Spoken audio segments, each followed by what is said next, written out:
Do it at the end. Okay, it's 6 o'clock on October 25th, 2021, and I'm going to call this meeting of the Chelmsford Select Board to order. Would you please join me in the pledge? I pledge allegiance to the flag of the United States of America, to the republic for which it stands, one nation, under God, indivisible, with liberty and justice for all.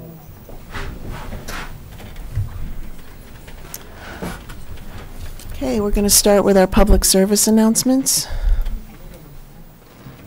Oh, and Linda Prescott's here for the first one.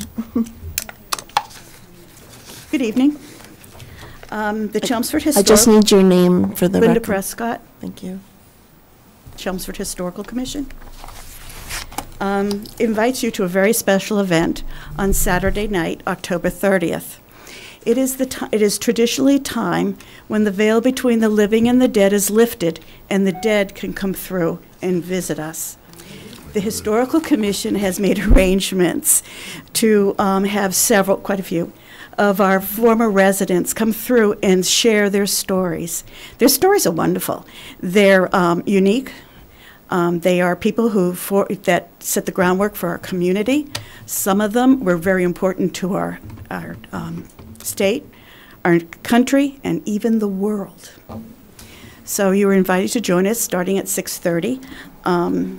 It's by reservation only because we need to control the size of the groups going out. Meet at the schoolhouse at your appointed time, and you'll be led through the cemetery, be guided along by our grave diggers. So, and the tour is about an hour long. And we hope that you can come, and we hope anybody that's hearing my voice tonight will call and come. It's on Facebook with my number, and I have to tell you, it's been a very busy phone today. And people are looking forward to it. So I hope you can join us. Paul, your face is all lit up. Thank you, Linda. Above ground. So anything? I will see you Saturday. You will see me. Thank you. Thank you. Thank you, Linda. Okay, you want to take the next one, Ken, the MBTA? So the Chelmsford Select Board Chair is seeking Chelmsford residents to act as a designee for the town of Chelmsford on the MBTA Advisory Board. The designee must be a rider who uses the MBTA service. If you're interested in serving in this role, please submit a letter of interest to the Select Board Chair via the town manager's office at tmoffice@chelmsfordma.gov by Wednesday, October 27th. Do you want to go into the full details of what it is? I think so. Okay. The next one is the proclamation. Yes. So we have a proclamation tonight, the Town of Chelmsford proclamation in recognition for Ann and Paul Smith. Whereas Ann Smith served as a member of the Commission on Disabilities for a generation, and whereas Ann Smith served as a member of the Council on Aging from fiscal year 2015 through fiscal year 2020, and whereas Ann Smith served as a leader on the Council on Aging's Low Vision Support Group, and whereas Ann Smith is a graduate of the Carroll Center for the Blind's Independent Living Program and served as Carroll Center's Alumni Leadership Group for a dozen years, and whereas Ann and Paul Smith have been tirelessly advocates for the town's for the provisions of transportation services for individuals with disabilities, and whereas Anna and Paul Smith have been active in fundraising and events to assist those who struggle with low vision, and now therefore we, the Chelmsford Select Board, recognize the selfless service of Anna and Paul Smith to the Chelmsford community, signed this 25th day of October 2021 by the Town Clerk, Pat Juris, and the Select Board. Thank you, Ken.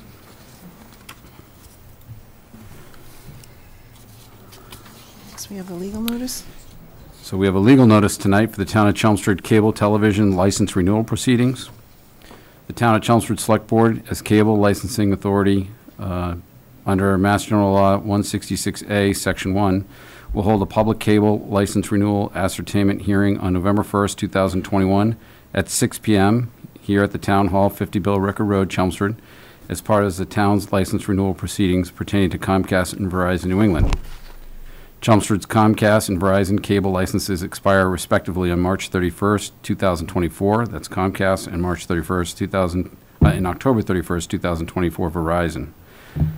The Federal Cable Act, 47 U.S.C. 546, requires a public proceedings to ascertain the community's cable-related needs and interests as part of the licensing renewal process applicable to the expiring cable license. Public comment is invited regarding the town's Comcast and Verizon license renewal needs going forward and regarding cable operators' past performance. Any interested persons may attend and directly participate in person or remotely through an electronic platform by desktop, laptop, tablet, or phone via the following links, and the link is on the town website. The hearing may be viewed without remote participation for viewing only on Comcast Channel 99 and Verizon Channel 37 as Cablecast in Chelmsford. For further information, copies of renewal records, please contact Town Manager Paul Cohen, care of the Town Hall, by order of the Board of Selectmen, the Select Board, all as license issuing authority. Thank you, Ken. Next, we have Vinyl Square. This is our last one, right? Good. The last public service announcement, Vinyl Square Transportation Improvements Concept Plan. So public presentation input session will be held November 18th at 6:30. Save to your calendars and join us as the town offices, room 204, 50 Billerica Road, Chelmsford, Mass., or virtual if you prefer to join remote. A call link will be posted in the calendar the week of that meeting. Thank you again. Thanks to all the businesses and residents who answered the survey in this past summer. You've been heard, and NEMCOG reviewed your priorities with us in the July 15th meeting. Now's the time for the next steps. To see the plan, see what they're going to do, and to get it done, come see us on November 18th. We need your input on the concept plan as it gets finalized for an eventual MassDOT improvement project. Thank you on behalf of the Vinyl Square Strategic Action Plan Committee. And we had one input from the Board of Health that was submitted as a liaison report, but we're going to bump it up to public service announcements because it's a flu vaccination clinic. Go ahead, Ken. Yes, so the flu vaccination clinic will be held November 18, 2021 from 4 to 7 p.m. Get your flu shots. These are for ages 19 years and older at the Chelmsford Senior Center. Registration is recommended, and this will be on a, is this on the, where would they see this link, or do you want me to read it? It's on the town's website. It's on the town's website, right on the bottom of the main page? Okay. So on the bottom of the main page of the town website, Chelmsford, just Google Town of Chelmsford and it will come up. There's a link there also you can follow on chelmsfordma.gov. Masks are required. This clinic is only for 19 years or older at this time. It is a high-dose formula, will be available for those 65 and older. Bring your insurance cards and be sure to wear a short-sleeve shirt. Thank you, Ken.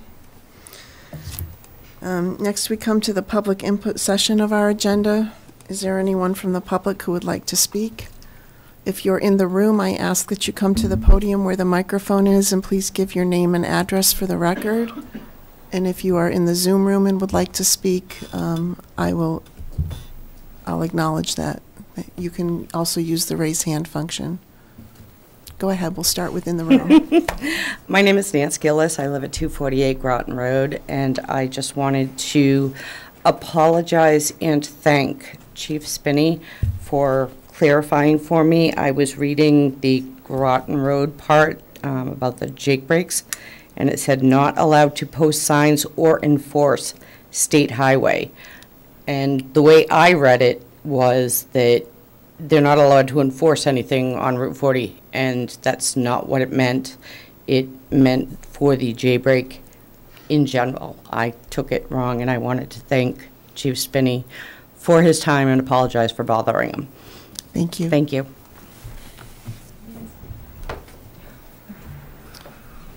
Pete, you're raising your hand? I am, thanks. I just wanted to make a request for our ascertainment next week on November 1st. If I'm requesting of you guys, or one of you guys, one of you folks, if you would also speak on behalf of the services that CTM provide. So I've talked to a bunch of people from the community. We have some people coming to, to participate in that ascertainment hearing, but I thought it would be great if one of you guys could, if you felt willing to do that.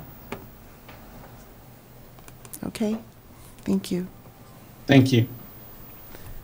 Go ahead at the podium. Hi, I'm Nicole Stramberg. I live on 63 Swain Road. My dad and I went for a walk Saturday afternoon, and one of the trucks going to the quarry sped past us. They were going way faster than 30 or 35.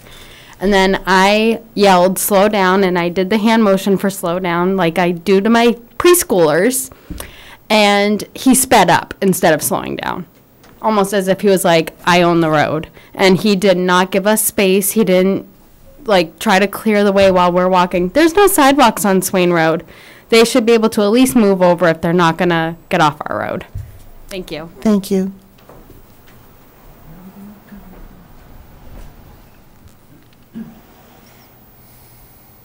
Hey guys, it's Melissa Lauren from. Sorry, Melissa, I didn't see you there. Go ahead, and then we'll take the podium. So it's Melissa Lauren, 44 and 75 Ledge Road. Sorry I couldn't be there in person today, but that being said, after reading the output from the listening session on October 3rd, it's quite clear that the summary of this, is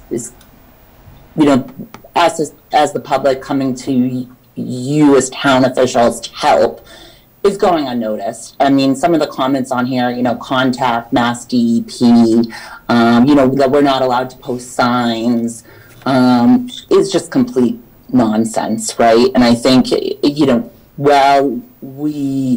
it's clear that there's issues. It's clear we all know that there's issues. We need to elevate the conversation here. I mean, I think if we're not going to get support from you, Paul, where this really lies as our town manager and advocating for our behalf, who is that person? I think it's going to have to go higher than Tom Golden. Do we need to get the news media involved? Do we need to go to the governor? This is just reading this last night. My blood was boiling because we sat in that room for 2 hours talking about some of the issues, and when I glanced over this agenda for today, it's really disheartening to the fact that our feedback is not only being dismissed, but it's going, nothing's going to be done about it. Thank you, Melissa. We have someone at the podium. Take that next. Hi, good evening. Sue Olson, 140 Groton Road. I too have spent the last few days looking at this recap of our listening session meeting that we had, and I too am upset by some of the things that have been listed as comments from the town. In particular, when you speak about truck counts and whatnot, we can't do it. We are kowtowing to a man who owns a business in another town, sending this traffic into Chelmsford. I know it's part Westford as well. Who's gaining by this? Who's to gain? Nobody. Certainly not the residents, who I believe would take a precedent over a company from another town. And it's really very upsetting that he doesn't pay a cent in taxes in this town, from what I understand, and I don't know why we're letting his company get away with destroying North Chelmsford. At any time anyone wants to come and sit in my driveway and listen to the traffic, watch the traffic, it is absolutely out of control. For a statement to be made that Ledge Road is grandfathered, I'm trying to work on finding some old historical papers that may show that at one point in time, perhaps there were 10 trucks a day on Ledge Road. Now we have 110 trucks a day on Ledge Road. What's grandfathered in about that? You can revoke a grandfather clause too. Please consider doing that. If it's a matter of shut the business down, maybe if we shut the road down, he's going to have to do something internally or build an access road. He owns a paving company. He can contact the state. He can make all these arrangements with Westford. It's just beyond. Another item on here is citizens can file environmental complaints to Mass DEP as it relates to particulate matter and air and diesel, as well as the noise. The resident has to call DEP, or would the town call the DEP and do that on the behalf of the residents? Maybe a clarification on that, I don't know. No signs for children playing. So will the town allow the handmade signs to be put up that, you know, caution for kids? I mean, it's like every opportunity that's presented that we as the residents who are most impacted by this, you get shut down. You get shut down and shut off. And 3 years now, I've been here, I've been writing letters, and as well as other residents in North Chelmsford, and we're not getting anywhere, we're not getting anything done, and it's just getting worse and worse. And last thing, I'd like to request that another traffic study be done, Groton Road, Swain Road. It hasn't been done in 2 years. And that way, the backup to the residents saying, there's a lot more trucks, the trucks are bigger. Perhaps if we have that absolute data in a traffic study, because it has been a couple of years since that was done. And I also didn't notice on here that I had requested that Swain Road speed limit be reduced to 20 as a safe zone. Ledge Road is 20, we can do Swain Road is 20. I also asked about Groton Road, but I know we can petition the state to reduce the speed limit on Groton Road, and I'll look into that too to see what the process is to do that. That's all I have for tonight. Thank you very much. Thank you, sir. Okay, we have someone else at the podium. Hi, I'm back. Missed me? Nancy Gillis, 248 Groton Road. That brought up a question for me when it said that we had to call the DEP. What about the DPW when there are rocks all over the road? Is it us that calls Department of Public Works for the state, or do we call Chelmsford, or do we call the police? Who do we call when there are rocks? This is an actual question, I'm sorry. And I don't know that we can engage in discussion in Then, okay, all right. But we'll get an answer. Thank you very much.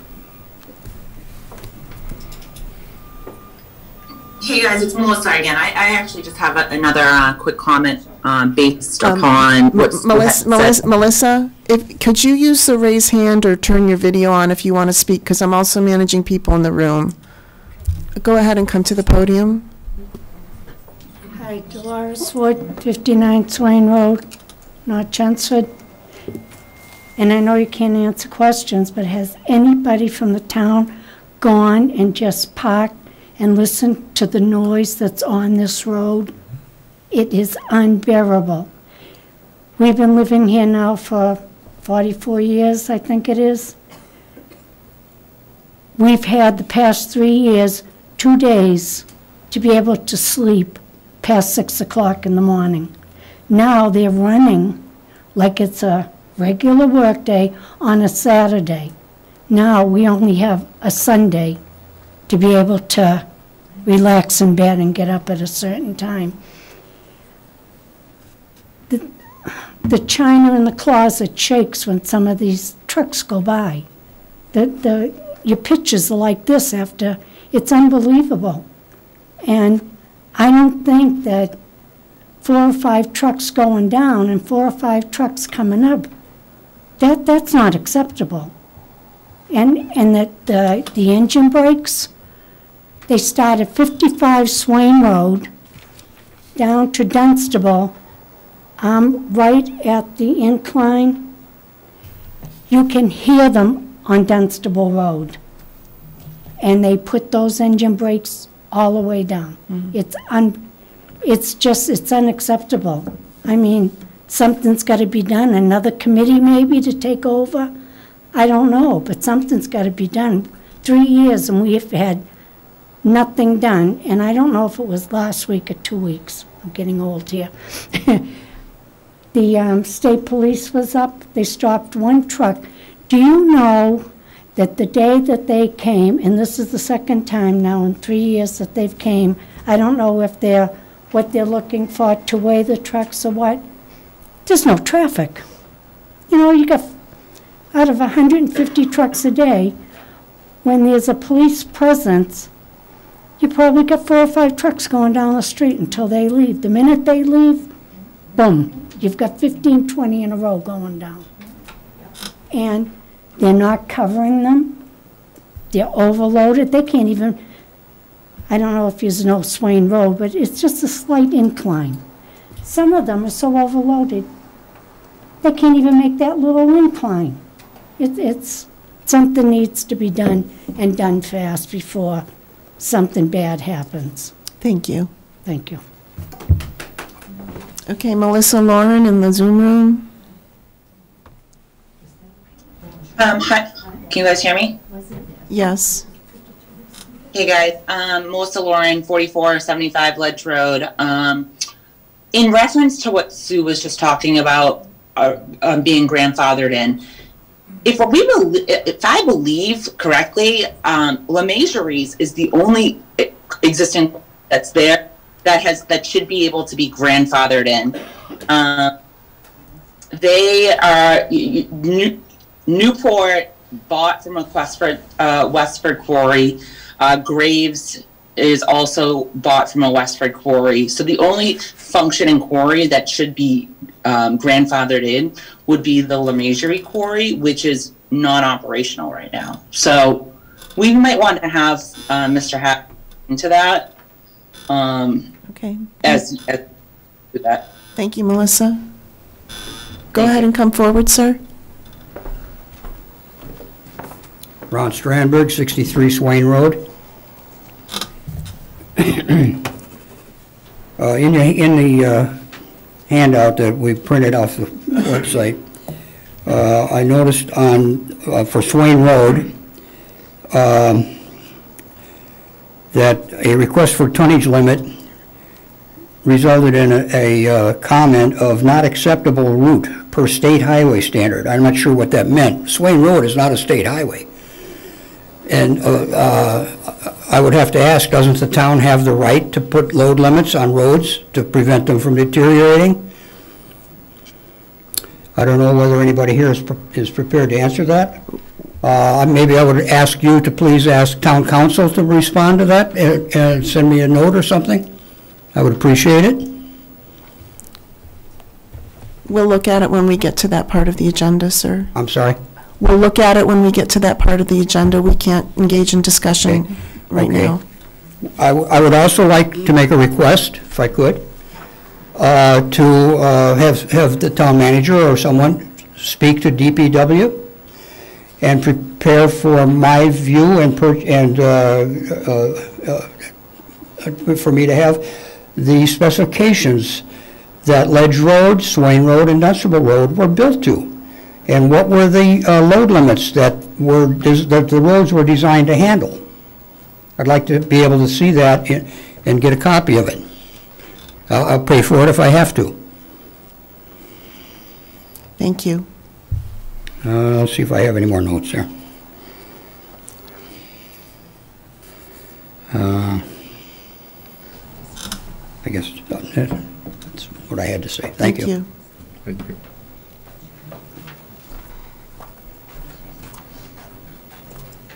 Nicole Sternberg, 63 Swain Road. I noticed on Main Street they put in permanent speed signs and it says thank you when you're going the speed limit. I don't know if Swain and Ledge and Dunstable can get those, but those speed limit signs that they have on Swain Road right now are facing the wrong direction. They don't speed going up the hill, they speed going down the hill. We've had trucks go off the road in the winter into the gun club's woods by the pond.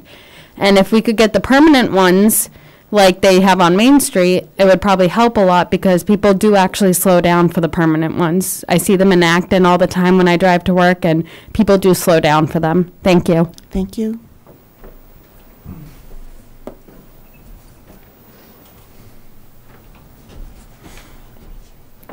Good evening. My name is Robert Wood. I live at 59 Swain Road. I just heard my neighbor say they don't go speeding when they go up the hill.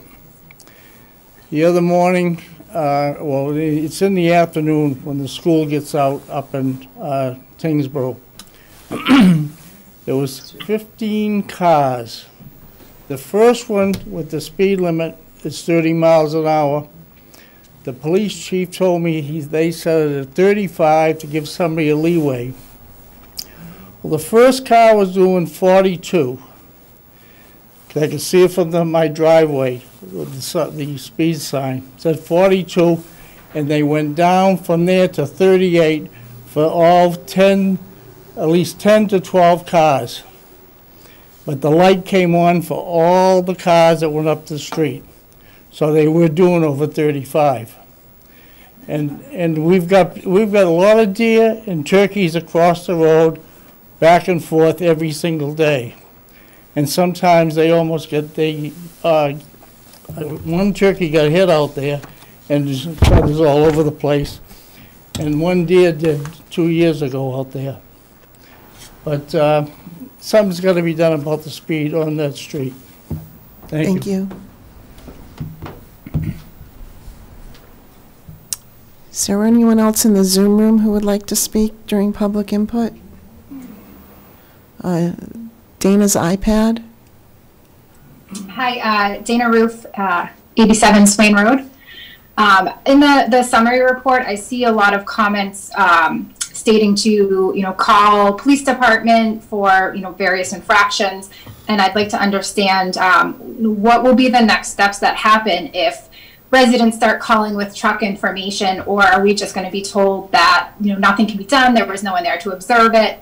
And if there are patterns that, it's certain companies constantly being reported, what will be actions against those, specific companies, or, will anything be done in that case?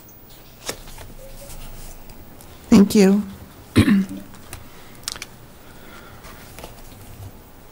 Brian Latina.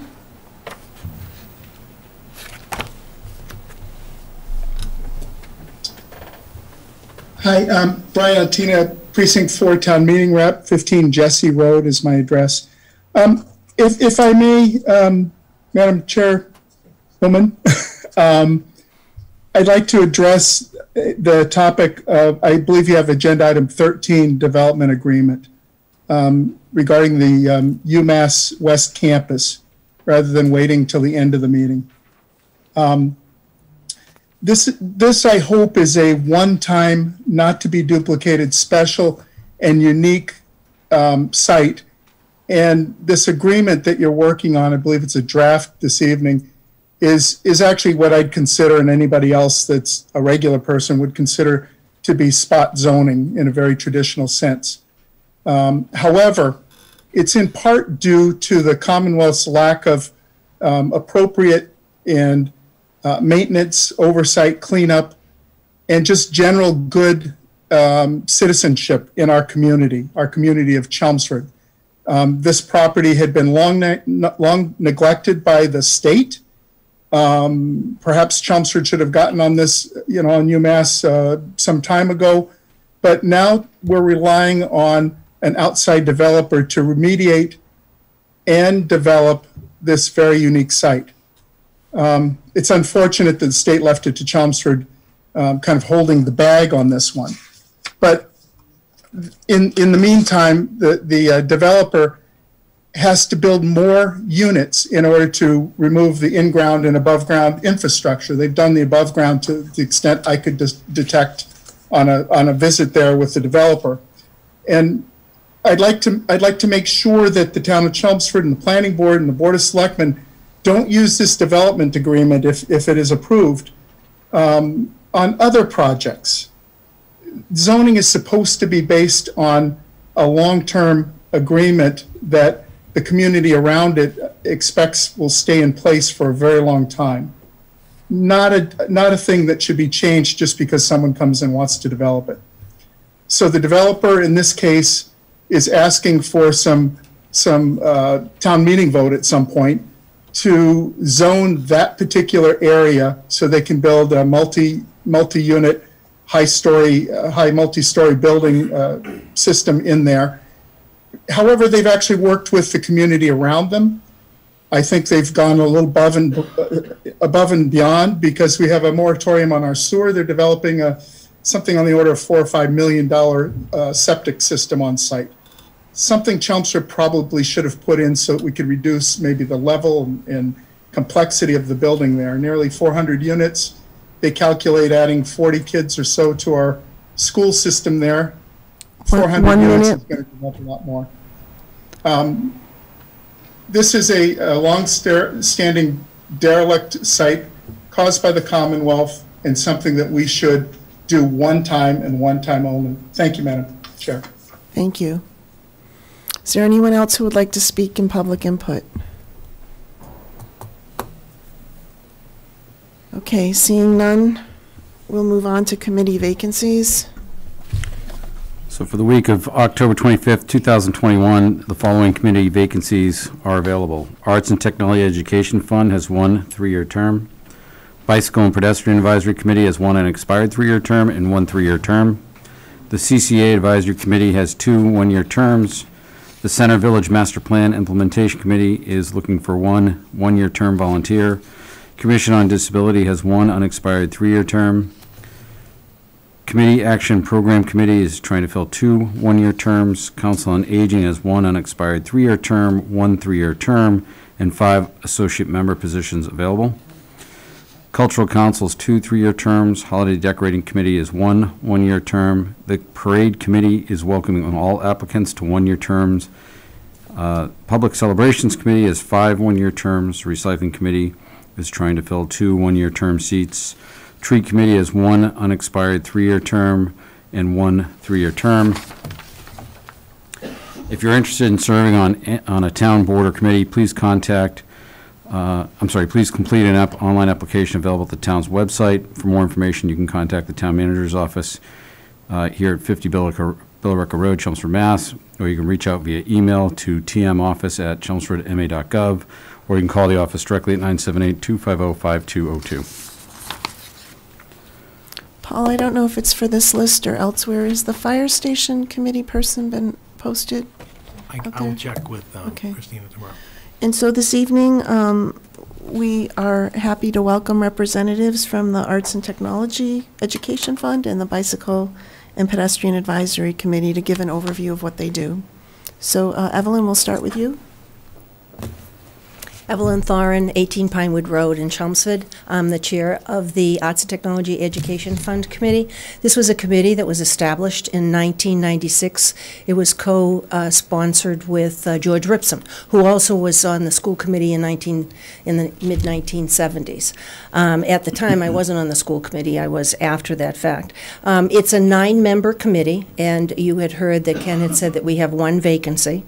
The superintendent of schools is on the committee by statute. It originally started a long time ago as a scholarship committee through Mr. Billifer in Arlington. Ernie Fay, at the time, who was also the business manager in Belmont, changed it also to add it to be an education fund. So the reason that it went to town meeting and all of the other stuff was because we needed to have approval for the bylaw, but we also needed to have approval for a tax checkoff slip that would go in with your tax bills. So when you get your excise tax bill or your real estate tax bill, or both, you will see that there's a tear-off there where you can give money to this fund. Everybody, they're unknown. We don't know who gives the money. We do get an accounting of the amount of money. We even ask people if they would round up, whether it's by cents or by dollars. On their tax bill, they have to note that for the town treasurer in order to gain money for this particular fund. We've tried different things in the past to increase the fund, but we're limited by the number of people and the volunteer and the number of hours that we would have to do that. The purpose of this committee is to provide funding in the Chelmsford Public School system that would enhance or support their current curriculum. This is not in place of any of the budget that would be there, and we always ask that particular question. It's kind of like an enrichment availability that if you had children in the school system, you would have heard about those particular programs. We have raised it, and it has been for quite a long time, $750 as a cap for the applications, but we also have many applications that are less than that. They're looking for some books, they're looking for some supplies that they normally wouldn't be able to put into their budget. The staffing is very creative with what they have. If you're on the committee, you get very excited at the time of the application process and the review that we have with regard to that. So usually I come before your board in January to announce that the applications are available. Those applications will go out to all of the staff via the internet, and they're also available on the website in the town. The staff, the only people that can apply for this are the staff in the Chelmsford Public Schools. It's not a scholarship. We don't give stipends. This is just for, if you have an event, you want to buy equipment, supplies, a particular program, it has to be clearly defined, and all of that information is on the application. I think I've been on a lot of committees. This is like the easiest committee I have ever been on. We do not meet on a regular basis, so you don't have to put aside the first Monday of the month or the third Wednesday or whatever.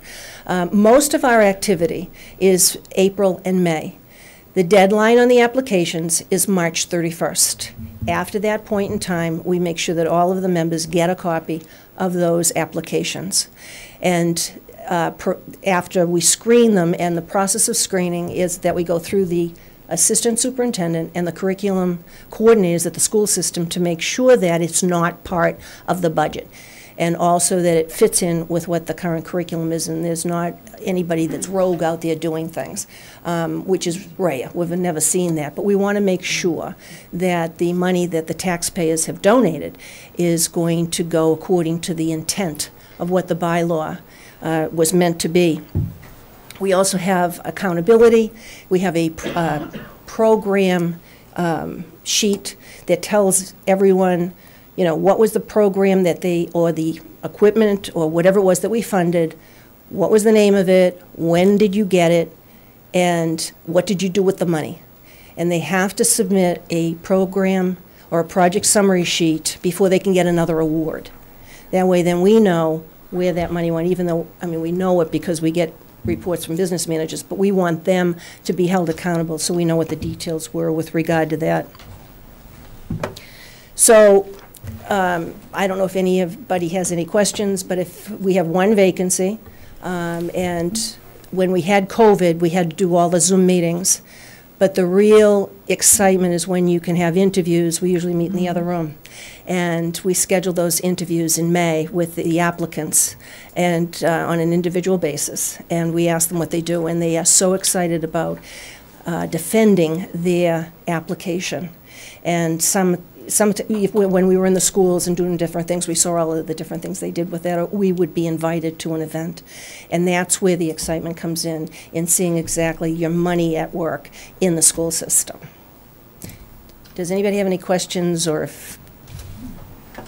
anything? No, but fair to say that if nobody's ever been on a committee and they want to try one, that's pretty easy, this would be it? Yes. Yes, we have, certain process. You're looking at somebody that's definitely policy and process oriented. Yep. And so we try to follow that. We try to listen to new members if they have something they'd like to try.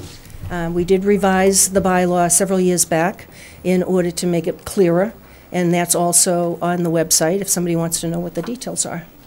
Great. Thank you, Evelyn. Thank you very much for the opportunity. Okay, and we have Robert Klinkhammer from the Bicycle and Pedestrian Advisory Committee. Hi, I'm Robert, 21 Levitt Lane, North Chelmsford. I'm the chair of BPAC. So the committee was formed in 2008 as part of the Chelmsford Master Plan to analyze and address bicycle and pedestrian issues.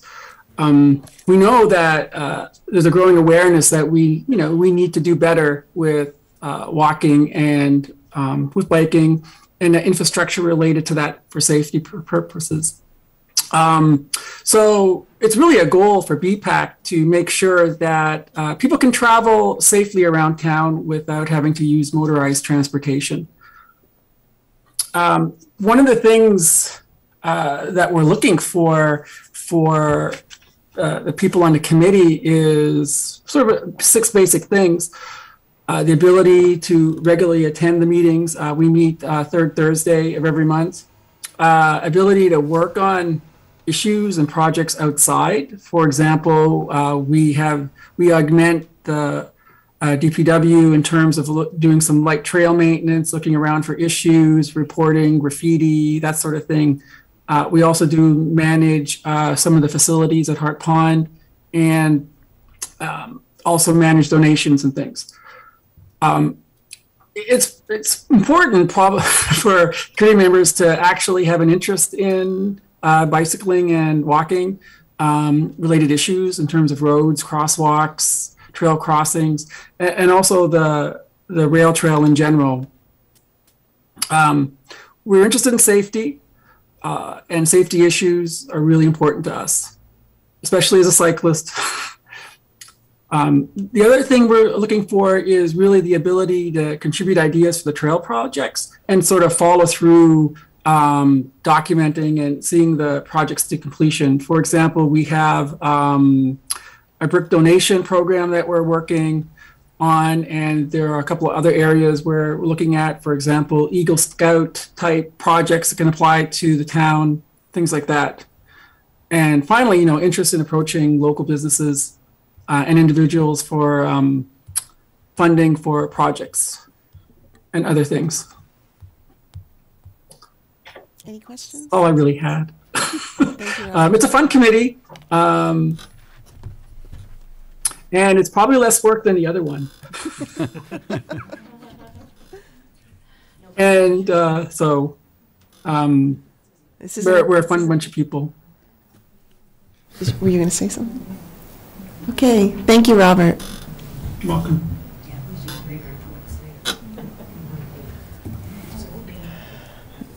Okay, that brings us to public hearings. Paul, do you want to talk about what the status of this is? Yeah, the board needs to do this evening is to open the hearing and immediately continue it till next Monday evening, November 1st at 6 p.m. The applicant requested additional time to prepare, because there was a conflict with one of the schedules this evening, and I think that sort of worked out probably beneficial to all parties. So. And we had also requested input exactly. from the Board of Health, and they'll be meeting. They meet. can't meet until next week, so. So we officially open? Yeah. So do we have to make a motion? Yeah, you need to make a motion to continue the hearing. Not to open it. No, Just to we're in continue it now. Right. Yeah, so I will make a motion to continue the storage tank license increase for Aggregate Industries located at 16 Oak Street to November 1st at 6 p.m. I'll second the motion. I have a motion and a second. All those in favor? Aye. Aye, 5-0. Okay, that brings us to licenses. First up is Aaron Knapp Sellers. Do we have anyone here? I'm on Zoom. Hi, Bridget. Hi. We just need your name, your full name, and address for the record. All right, my name is Bridget Bolduc. I'm here on behalf of Aaron Knapp Sellers of 28 Carlisle Road in Westford. We're just here to renew our licensing to sell wine at the Maxwell Winters Farmers Market.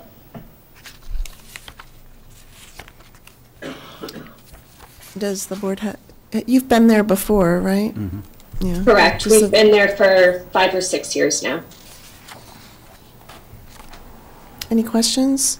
Yeah, I just have one question. In the application on question 4, it says, are you providing without charge samples of wine to prospective customers? And you marked yes, but then under the rules for the farmer's market this year, I can't find it right offhand, but it indicates that there will be no samples provided.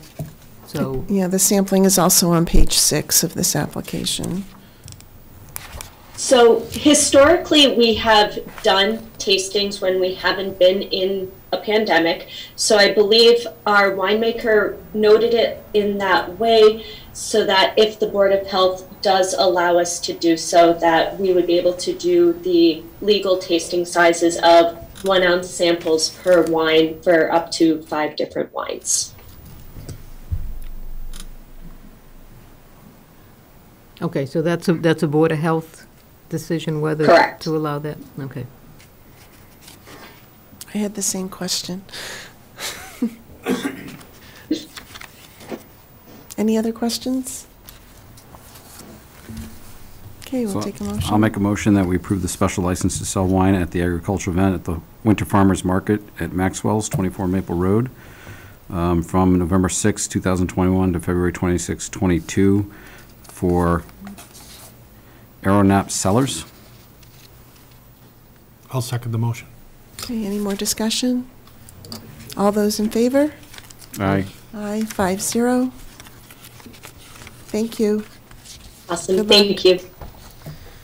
Okay, next up, we have the special license for House Bear Brewing. Do we have anyone here from that company? Yes, me, Elizabeth Borges. Hello. Hello. So I'm Beth Borges. I'm with House Bear Brewing. We are here to renew our special permit to be at the Maxwell's Chelmsford Farmers Market. We've been there before. I think this will be our 3rd or 4th year. Okay, are there any questions? Can you guys hear me? Yes, we can. Are there any questions from the board? I just had the same question about sampling, but that's been answered. Well, I don't remember what we put in our application, but we understand that during the pandemic, we could not sample. We generally check yes for sampling so that if and when we are allowed to sample, we don't have to come back for a meeting to ask permission to do that again. Yeah, your section 4 said no, you're not planning to sample, but then further on page 7, you said if it's allowed, you would like to do Yes. it.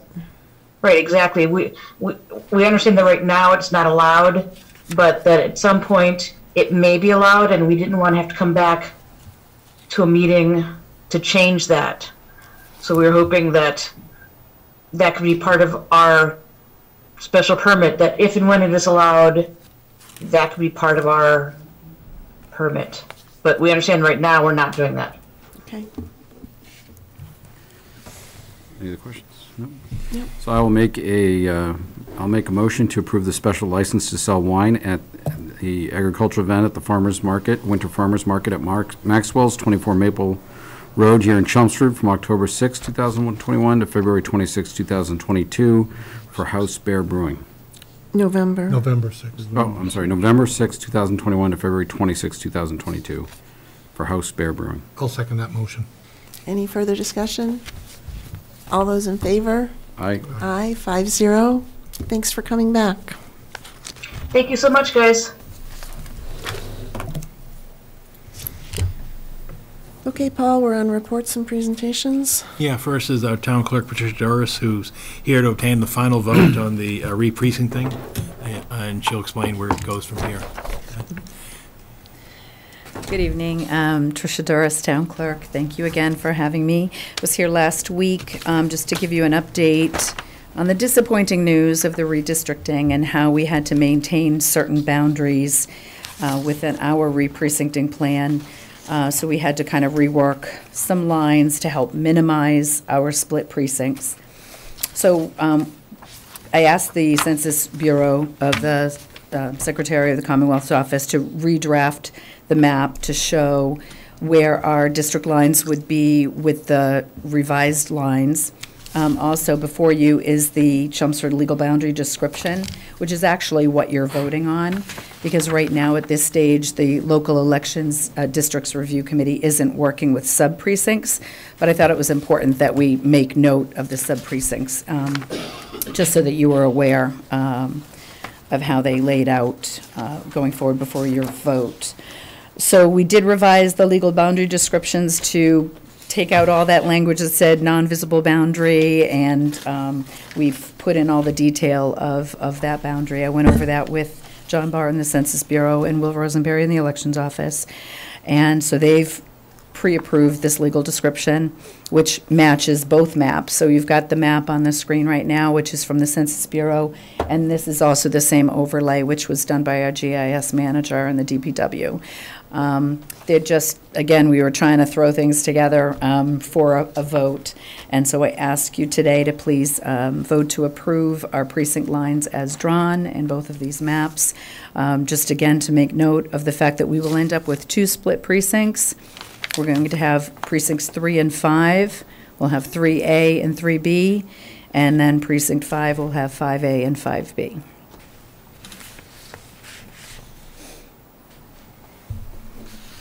And that will really only matter for state elections, or it doesn't make a difference for our local elections. Any questions or comments? Okay. I'll make a motion that we approve the precincting lines as presented. Do you need him to read the one? I'm sorry? We signed Do you want a to, formal they have motion, the, Ken. I oh, don't did know I if you get have to you? read that? I don't have it in here. Okay, I got it. Thank you. Thank you, Tricia. We voted on another one. Do we have to discard that, or is that automatically? Actually, what's happening is so I had sent in what we previously voted, but I've been in discussion with John Barr, and the LEDRC is not reviewing our maps that we sent in until Wednesday, so they already have the substitute map and the legal description boundary. So basically, we were re-voting. Thank you. Okay. So I make a motion that the Select Board hereby certify that at the meeting held on October 25th, 2021, we voted to accept as presented by the town clerk the 2020 re-precincting plan for the town of Chelmsford. I'll second the motion. Okay, any further discussion? All those in favor? Aye. Aye, 5-0. Thank you, Trish. Thank you very much. Do you want me to take this again? Thank you very much.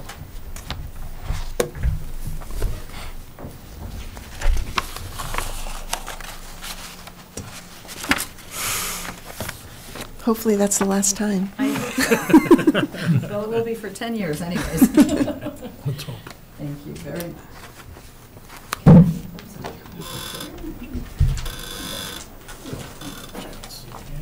I'm all set, thank you. Good night.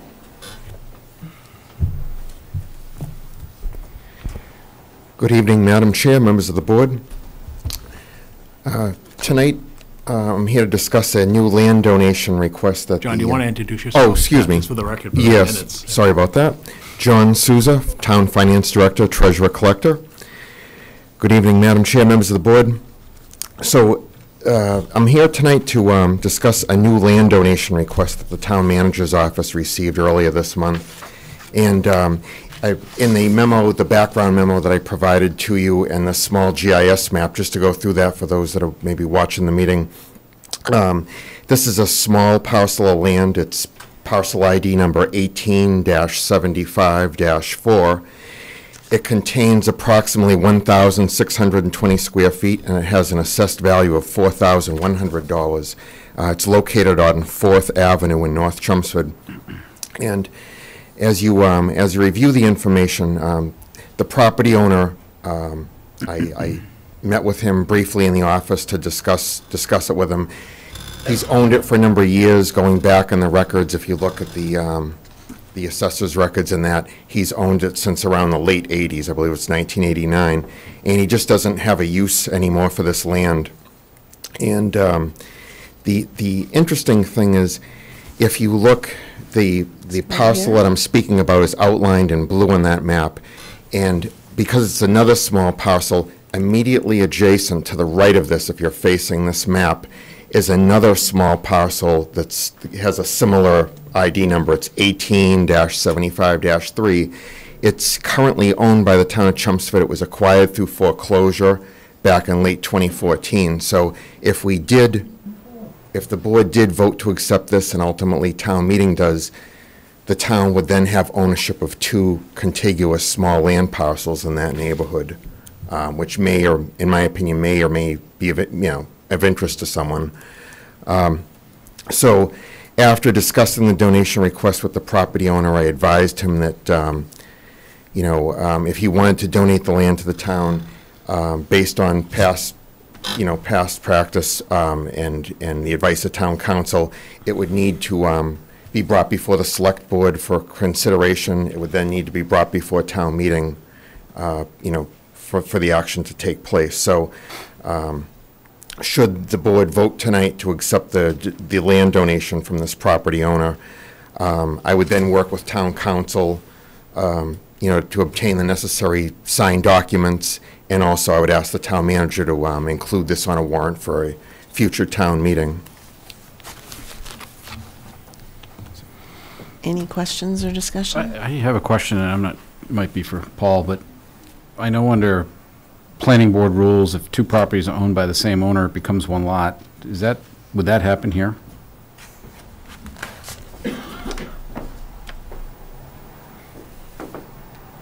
Yes, Madam Chair, through you. Pursuant to General Laws, Chapter 40. Can you just say who you are? Sorry, Paul Haverty, Town Council. I should have said that. Pursuant to General Laws, Chapter 40A, Section 6, non-conforming lots that are held in common ownership merge into single ownership for zoning purposes. They would retain individual identities in terms of parcels, but for zoning purposes, they would merge into a single lot. And so what would make the square footage for zoning purposes of these two lots?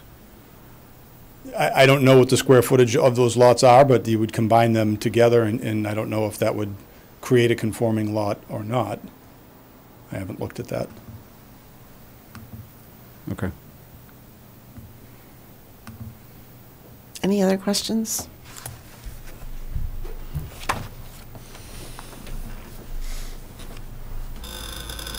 Okay, do we need a vote, right, Paul? Yeah, if you would take the vote to direct the finance director to pursue the acquisition of the parcel, and also for me to include it on a warrant at an upcoming town Do you meeting. and John see any downside to this? No. Oh. It just avoids the process, that we've had this before, that if he just refuses to pay taxes, John has to go through the effort and expense, of legal expense of Right. doing a tax taking years from now. And I will say in this, I looked up the records just in case the question came up tonight. In this case, we actually spent, I don't have anything against legal fees, because attorneys are very important, as we know, but in this case, nothing negative to attorneys, but in this case, we had to spend about $1,700 in legal fees and land court costs to acquire that neighboring parcel, so this would avoid some of that. Okay. So, do we have the motion written out? No, you're just a general. I defer to town council on this, but in the past, we've used wording something similar to, I make a motion to accept the gift, a donation of land, and we state the parcel ID number for general municipal purposes under Mass General Laws, Chapter 40, Section 14. We've used that in the past, I believe. If that works for... Chapter 40, Section 14? Chapter 40, Section 14. So I'll make a motion that we approve the land donation by George Kalos for the lot, parcel ID 18754, for general municipal purposes under Mass General Law 40, Section 14.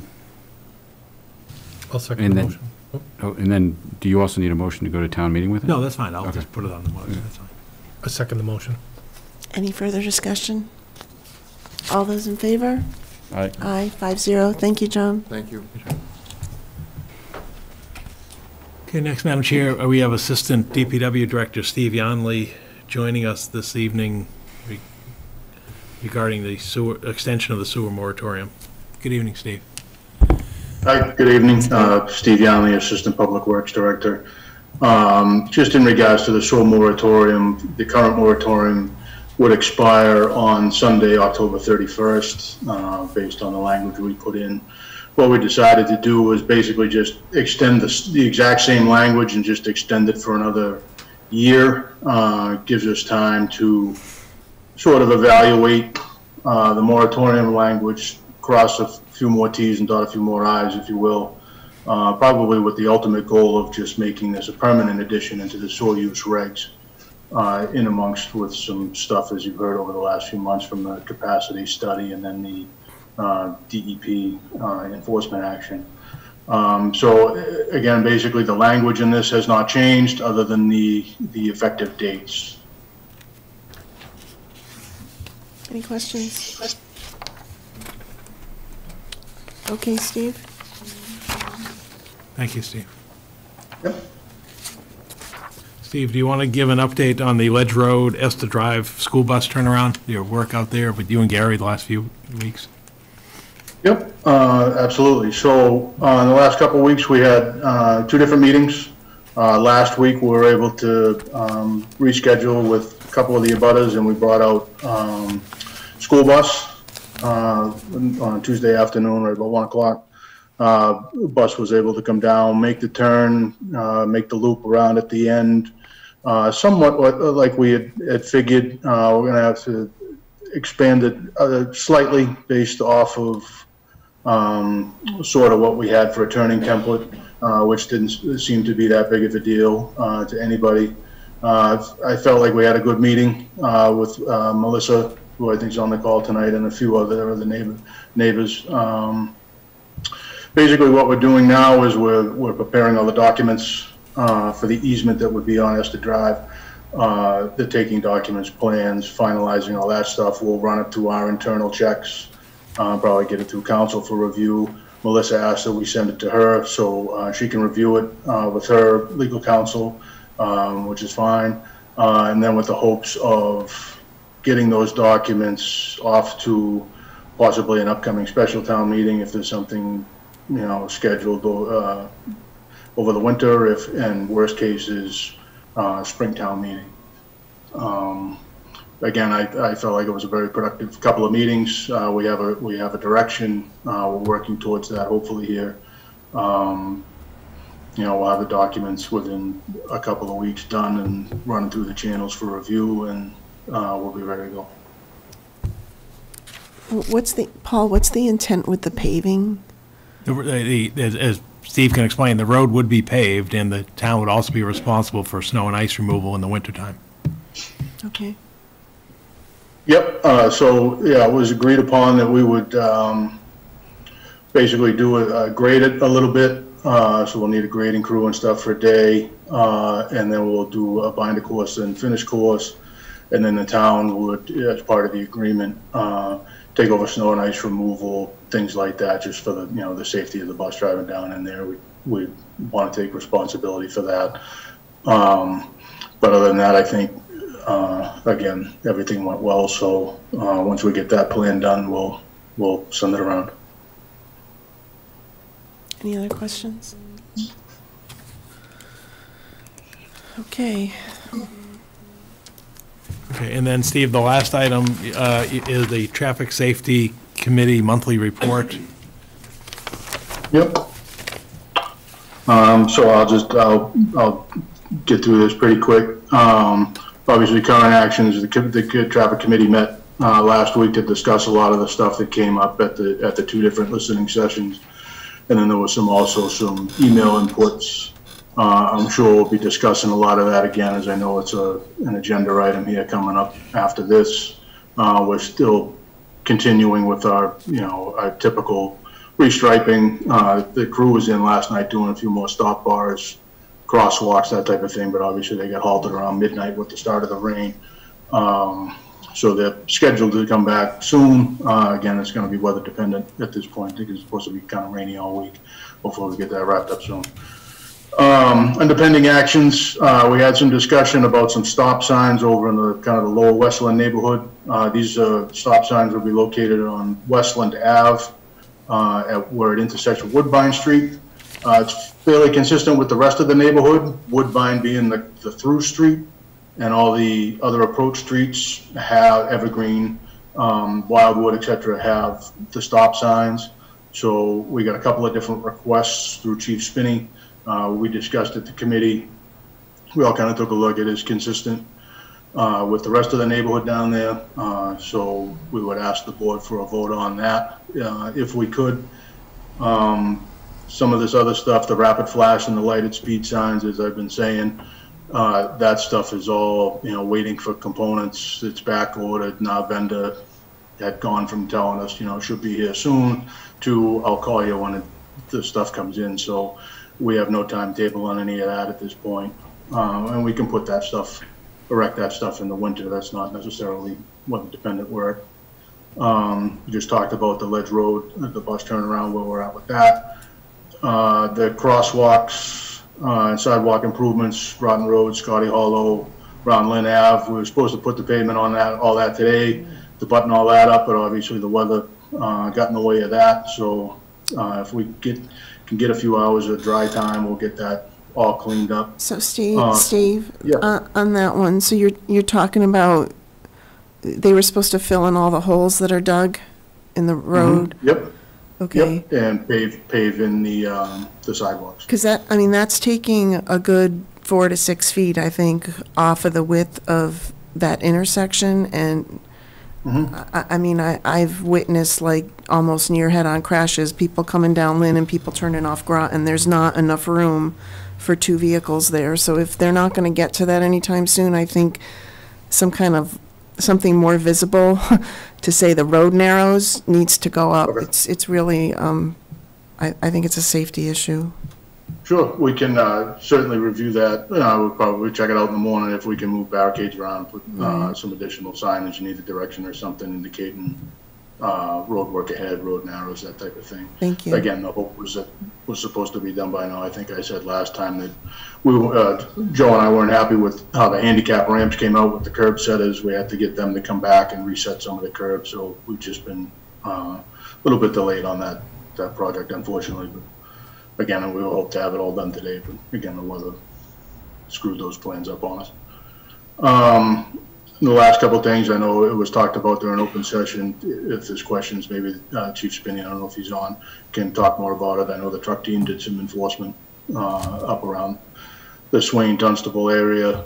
And then the last item is the police got their radar mounted trailer. So they have that. I'm sure we'll be getting out on the road as soon as they can get it out. Chief Spinney, do you want to just provide a quick update on the state police enforcement? There you go. Yes, Jim Spinney, Police Chief. Good evening, members of the board. The state police came out last week from the truck team for our request. They set up Ledge Road at Dunstable. They were there for about 4 hours, I believe, and they stopped approximately a dozen trucks. My understanding is most of the violations were paperwork type of oversight, like permits that had expired with regards to the size load they could carry. So just to be clear, the trucks were not carrying excessive loads. Their permits to carry those loads had expired. So there were some citations issued with regards to that, and also a few with some defective equipment, whether it was directional or brake light signals. So they came out per our request. We're going to continue to march with them doing that. Obviously, they're extremely busy. They are a limited size team, but they did set up, and that was the result. I guess we'll get into this more in the next agenda segment, but what I keep hearing is when there's a police presence there, Chief, things calm down. They're all radioing each other or whatever. You find minor violations. As soon as the police presence is gone, it goes back to the normal state that we keep hearing about so for me, I think that's a fundamental question that we have to address. If it's not practical to have police presence there 24/7, then what else can we do?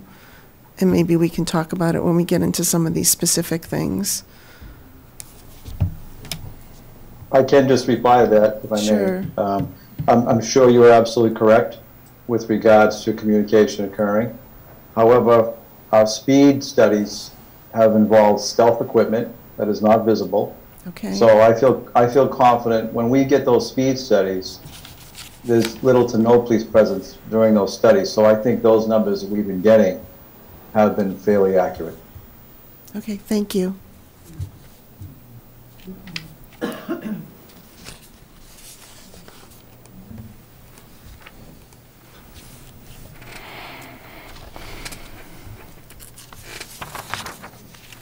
So you need a vote on the stop signs? Please. Okay.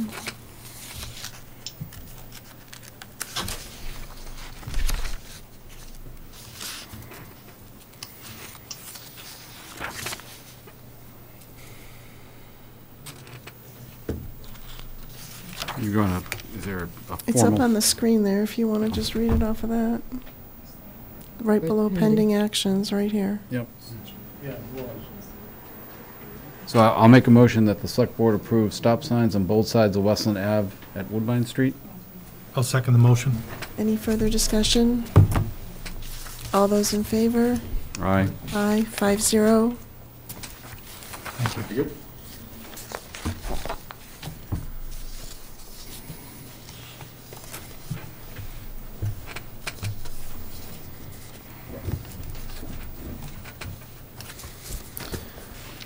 Okay, Paul, we're going to the, Yeah, the next item is the initial response to the traffic safety listening session concerns.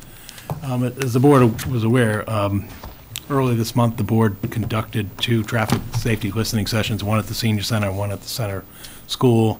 The chair requested that we provide at this meeting this evening an initial response, which we had to produce less than a week after the second hearing. As the board's aware, the Traffic Safety Committee, as the Select Board, has been working on these issues for over 3 years, and it's been noted. And I want to assure the board and the community that members of the Traffic Safety Committee, including myself, share the concerns of the community in terms of traffic safety. However, we're doing our best to document the concerns and also provide a clear response in terms of what's attainable and what's not attainable under the laws of the Commonwealth.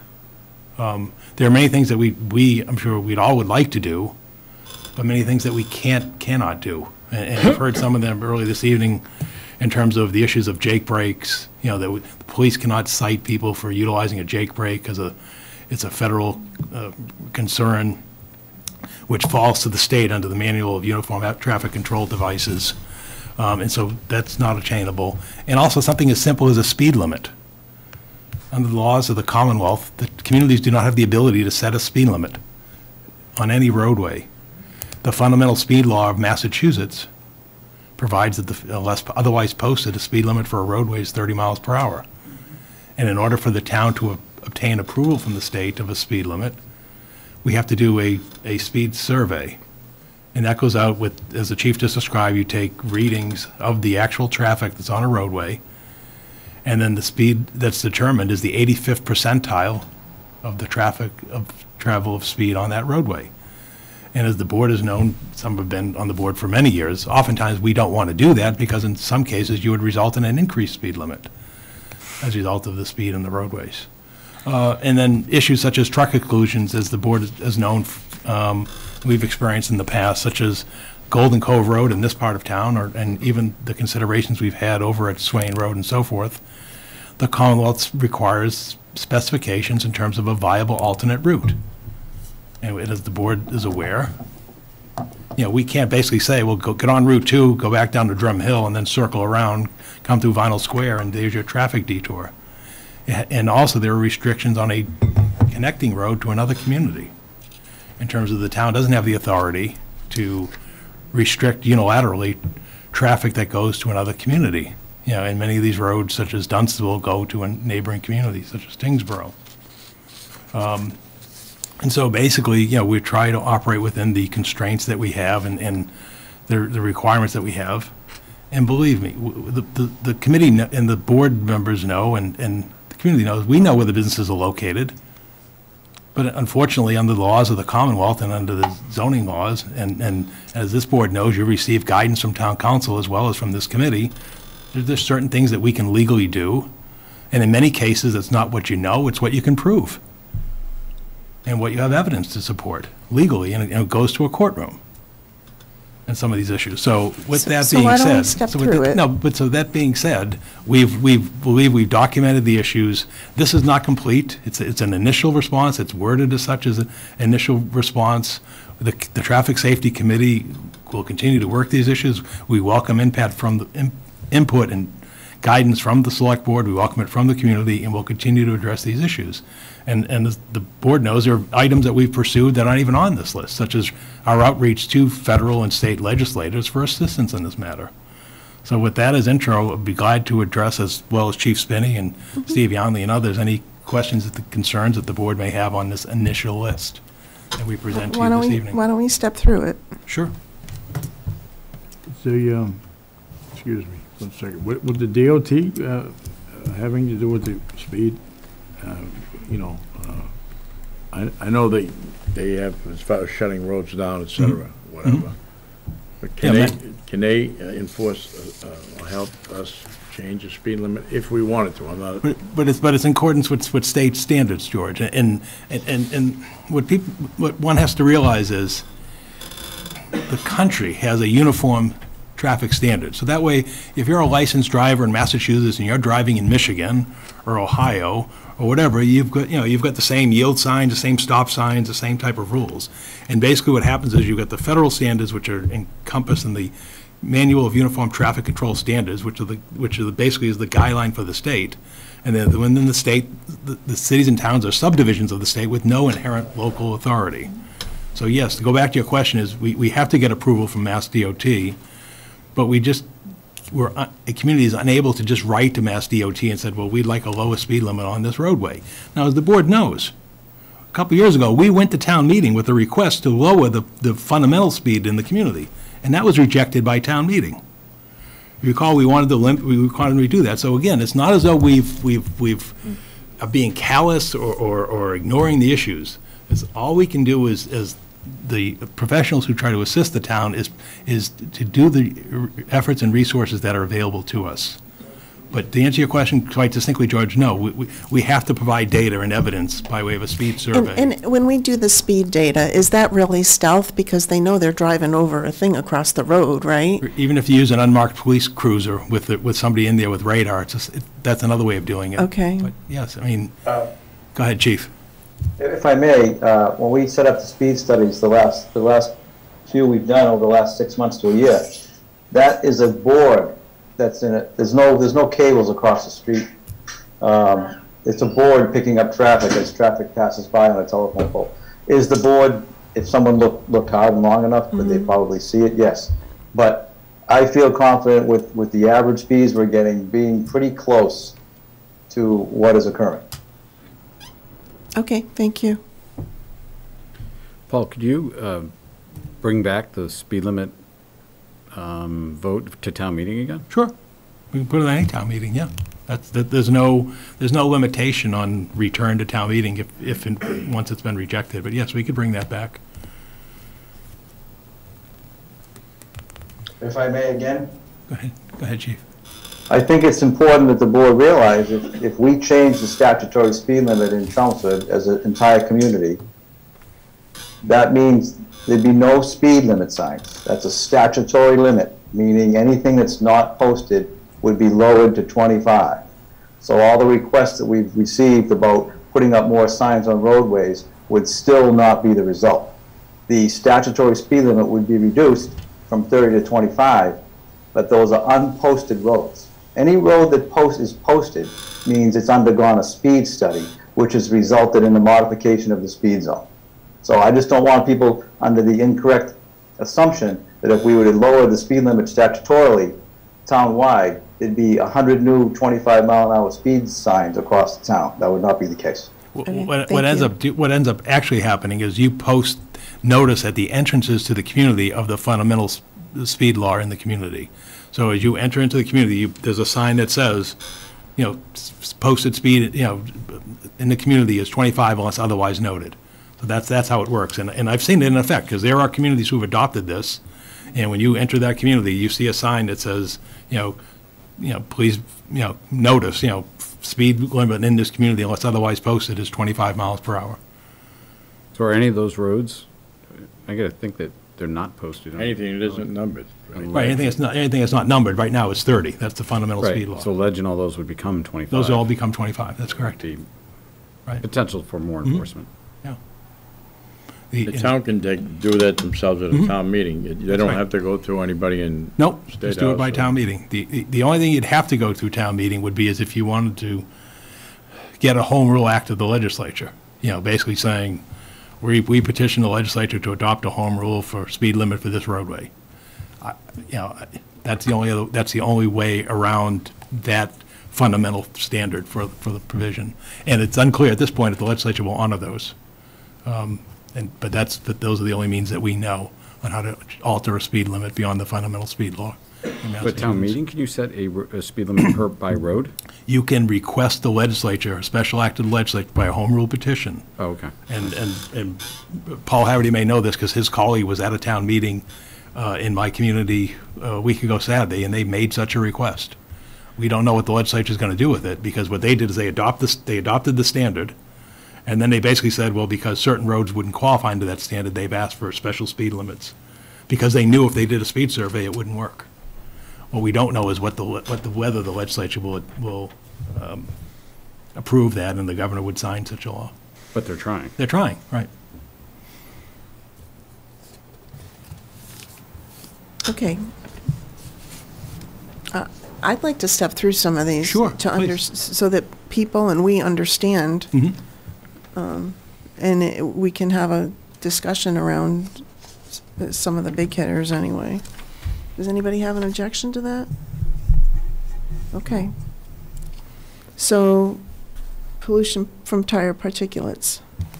Yeah, this is a health concern. We are not aware of any local ability or authority to restrict usage of a public roadway because of exhaust and, road tire particulates that may come out. I mean, we heard the concern of the traffic thing. And again, the only thing that we can suggest is that it could be filed with the Massachusetts Department of Environmental Protection as an environmental complaint. But we've never seen any evidence of this successfully occurring or even being attempted. But we just know that there's no local ability to do that. There's a couple on here that I noticed, Paul. This one, the noise one, the traffic committee cited the Mass DEP, and then there were others that are, Mass DOT. But I guess I was left with the same question that someone raised during public input, is why this is becoming a public safety issue. Between the debris, the noise, the traffic, the volume, the speed.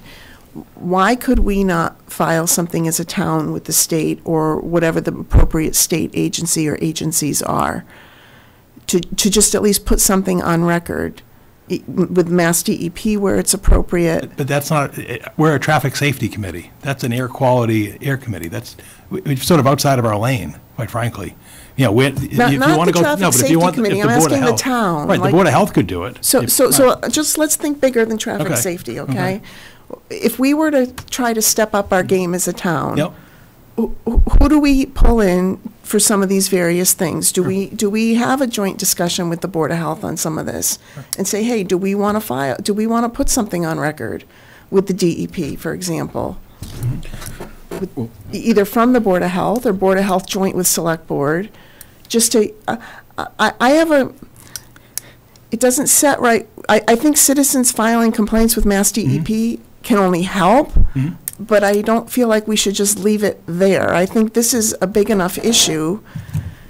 I mean, even like the speed and things like that, where we're saying our hands are tied, we had incidences in town where we've posted signage or we've posted flashing stop signs or flashing speed limit signs after fatalities occurred, right? I don't want to wait till that point. If there's something that we can do to kind of raise awareness or go to town meeting and ask for funding for another flashing speed limit sign, or I don't know what the right answers are, but I'm just, my point is, as we go through this, I would encourage us to try to maybe think a little bigger, broader maybe, because I understand the traffic committee can only do so much, but I just don't want to wait till it's too late and we have something really bad happen. Well, Kids walking to the school bus. I mean, I appreciate when the police are there. And the residents have told us this in the public sessions. When the police are there for the school bus in the morning, things are fine. As soon as there's no police presence, it goes back to the way it was. So what do we, those are the kind of things I suggest that we think about as a board as we go through this. Like, there's some temporary things that seem to be working, but they're not working for the long term. So what do we do as a town to try to step up our game to address this if we can? And I don't have the answers, I just am having fun posing the question at the moment, but go ahead, Ken, Well, I what was were you just going to say? Yeah, I was just going to add, because I saw this, when the water on the road had stopped, the spray of the water. I had heard from a resident on Stonehill saying that in the summer, when they were doing the rock crushing, the white dust that was coming across the highway was settling all over his pool chairs and his patio, and, he was out in the morning and it looks like it had snowed. So I Googled what's in the stone dust, and, it comes up silica, which is a cancer-causing agent. So back to the Board of Health. They're not spraying these roads that these trucks are coming down. If one of the side, if it gets tested and it's silica, could you go to the Board of Health and say, this is a health hazard. The dust coming out of the plant is putting in the air cancerous dust, and it's ending up on the roads? I mean, so that's just another thought. Could you make that argument some way? And again, Board of Health, I guess. Is that an argument to water the roads or not to water the roads? Not to water the roads, but because they're not watering up on Stonehill, but just to stop the plant because of the dust they're creating. Right. Again, that's a health concern, and yes, that can be raised to, the dust coming off the quarries is, it's, like I said, we can make requests, but again, in the realm of the Traffic Safety Committee, we weren't considering dust coming out of the quarries. We were considering the roads being watered, which is, the board may recall, was a discussion that was made with this board about keeping dust down. Mm-hmm. And then when we heard the recent concerns, we conveyed those, and it stopped. They were asked by the residents who they didn't want to dust Right, on any. right, exactly. But the reason that I believe it was when Newport was in discussion with the town going back a couple of years is why they watered the roads, was to keep the dust down, because otherwise you'd have complaints of just what the select board member LaFave is describing, of all the dust going into people's yards and houses and lawns and everything else. I don't think it was, and certainly we didn't welcome how they were going about putting the water on the roads. That was ridiculous. But that was Maybe, how yeah, it was that was done. the problem, I Right. think. But that dust wouldn't be coming from Ledge Road to going up to Stonehill. That would be coming from, No, but anytime you come down Route 3 in the summer and it's dry out, yeah. it looks like there's a fog coming out of the trees where they're crushing the rock, and Mhm. it blows across. I mean, you can see it on the side of the highway. It looks like Right. there's little snow drifts in the middle of summer. Okay. So I guess I put something out there about us trying to help the town think bigger or getting other, I understand some of this is beyond the Traffic Safety Committee, but am I alone in that, or do you guys agree with that? Oh, I agree with you. Okay. I mean, I think we all really want to help everybody, solve as many problems as we can. And the problem there, I think, is like a lot of that dust is coming from Westford. I mean, unfortunately. Yeah. Because that's, once you get up the top of the hill and where the quarries are, they're all in Westford, right? So I would put line 3, the pollution from tire particulates, into maybe that other discussion that we need to have related to the public health issue.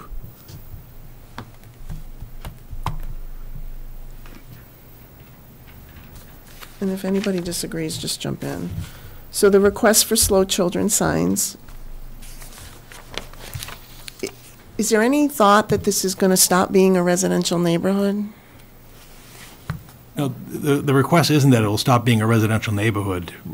The issue is with slow children signs. First of all, they're no longer politically correct, so you no longer use the word slow children. No, that's serious. That was a change by the Commonwealth, that they could no longer use the slow children sign. The problem becomes an issue of sign aggregation. I mean, if how many of these signs do you want in the community? Because they'll be everywhere. And that's the concern that the Traffic Safety Committee feels is this is just as valid on Main Street as it is on Summer Street, as it is on Ledge Road, as it is on, you name the road in the community. Okay, but that's not what the comment says. The concern that we have is... The comment says we don't put them up anymore because neighborhoods change and children grow up, is the way I read that. Right, all those type of things in terms of children in neighborhoods. So my only question when I read that was, are there any appropriate places, either Ledge Road, this is Dunstable I see on here, where we should consider something that just says residential area slow, or is that peppering the town with signs? Is that the concern? Yes, because you'll have these signs in every neighborhood in town. But this is just Name your specific. roadway. But this is one specific neighborhood that asked for it. Mm-hmm. Does that mean because we respond to one specific neighborhood that we have to put them up all over town? Or you think others will ask? Is that your Right. concern? Our experience has shown, we as a traffic safety committee have received repeated requests for these type of signs. And the only way we know, in order to avoid sign pollution everywhere, is to not honor the requests.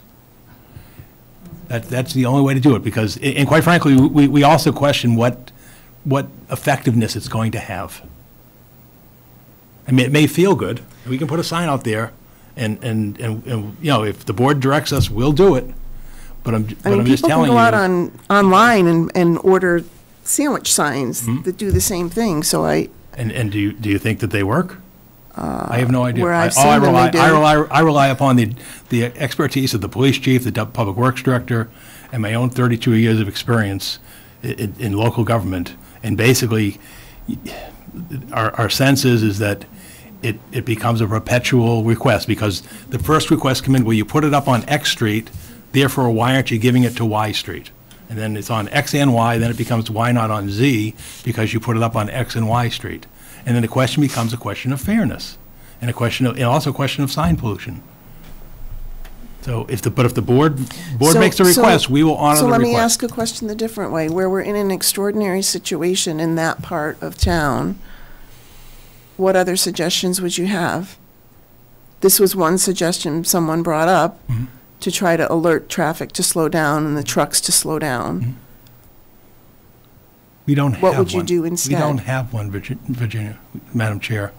Just like, You can call because me we, Virginia, because, I don't but we have, no, but we have the similar requests, as you know, from an early meeting on Littleton Road. You know, in terms of the issue of many of the same things with the Jake brakes, the speed of traffic and so forth. And then it just, it's not that we don't care, it's that we're trying to have some kind of a standard that we can apply to the 230 road miles across the community. That's our concern as a committee. And that's our concern as officials, is how do we treat the entire community fair? And yes, we recognize there are extraordinary circumstances. But, If a resident were to go buy their own signs, like Virginia alluded to, what would happen? Would they be removed, or what? What kind of signs? You mean the ones that you see, children live here, all that stuff? We don't remove those. No, people put them out themselves. The difference is, she's saying put it on a pole on the side of the road. Sure, I understand. What Paul's saying is these little Things you see at sandwich the end of the boards, put up driveway. the sandwich boards, he's not going to do anything. I mean, my neighbors have them up everywhere. Okay, that But was if my someone question. were to buy their own sign and screw it to a telephone pole, I've seen the sandwich boards. People, I mean, you're going to get people peppering those all over town. yep. Oh, they Right, are. they do. They are peppered They all do. over town. I see They them all are. the time now. They work on my street. Oh, You work on my street, too. Drive as if your children live here. You've seen all the signs. But we're not going out there and removing those signs. But, somebody wants to, as we know, that people have Second Amendment rights. They want to put sign on their property, they can. They're in front of their property. So do the residents, do you start having peppered signs by the residents, or do you proactively manage it another way, I guess? I don't know. Does anyone else have any thoughts on signs? I think as Paul says, it's a question of fairness. Granted, because we've heard from this neighborhood, if we put up signs, then I think we would be inundated with requests all around town to do the same thing. And I don't know where it stops, and I don't know if how effective it does become if you see it on every street. I think we discussed it last week with the Littleton Road deal. I mean, I think it's the same principle. I think the owners of the up there, the business owners, if they have to kind of talk to their drivers, I mean, if we don't get any cooperation, then we got to come down maybe more firmly on them. The other thing someone brought up earlier this evening was the flashing speed limit signs. Maybe that's something that the traffic committee could look at, if it would be appropriate to ask town meeting to procure a couple more of those. Sure. We that would be a different alternative, and maybe something that is more visible. I'm not directing, I'm just throwing it out for discussion. The short-term issue is that the supply chain issues that Steve Youngley spoke to earlier, in terms of even acquiring those in the near future. The other issue is expense.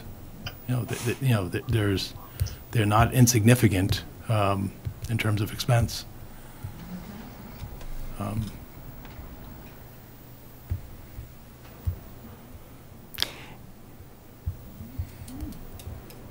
But again, I'll remind the board, I get that, you're and the traffic commissioners. If you direct us to do it, we will do whatever the board directs us to do. So just for your benefit and the board's benefit, my head is just in the same place where we've gotten flashing stop signs and we've gotten flashing speed limit signs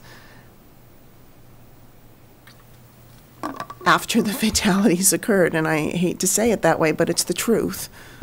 And so I do think that this is an extraordinary circumstance in this particular part of town.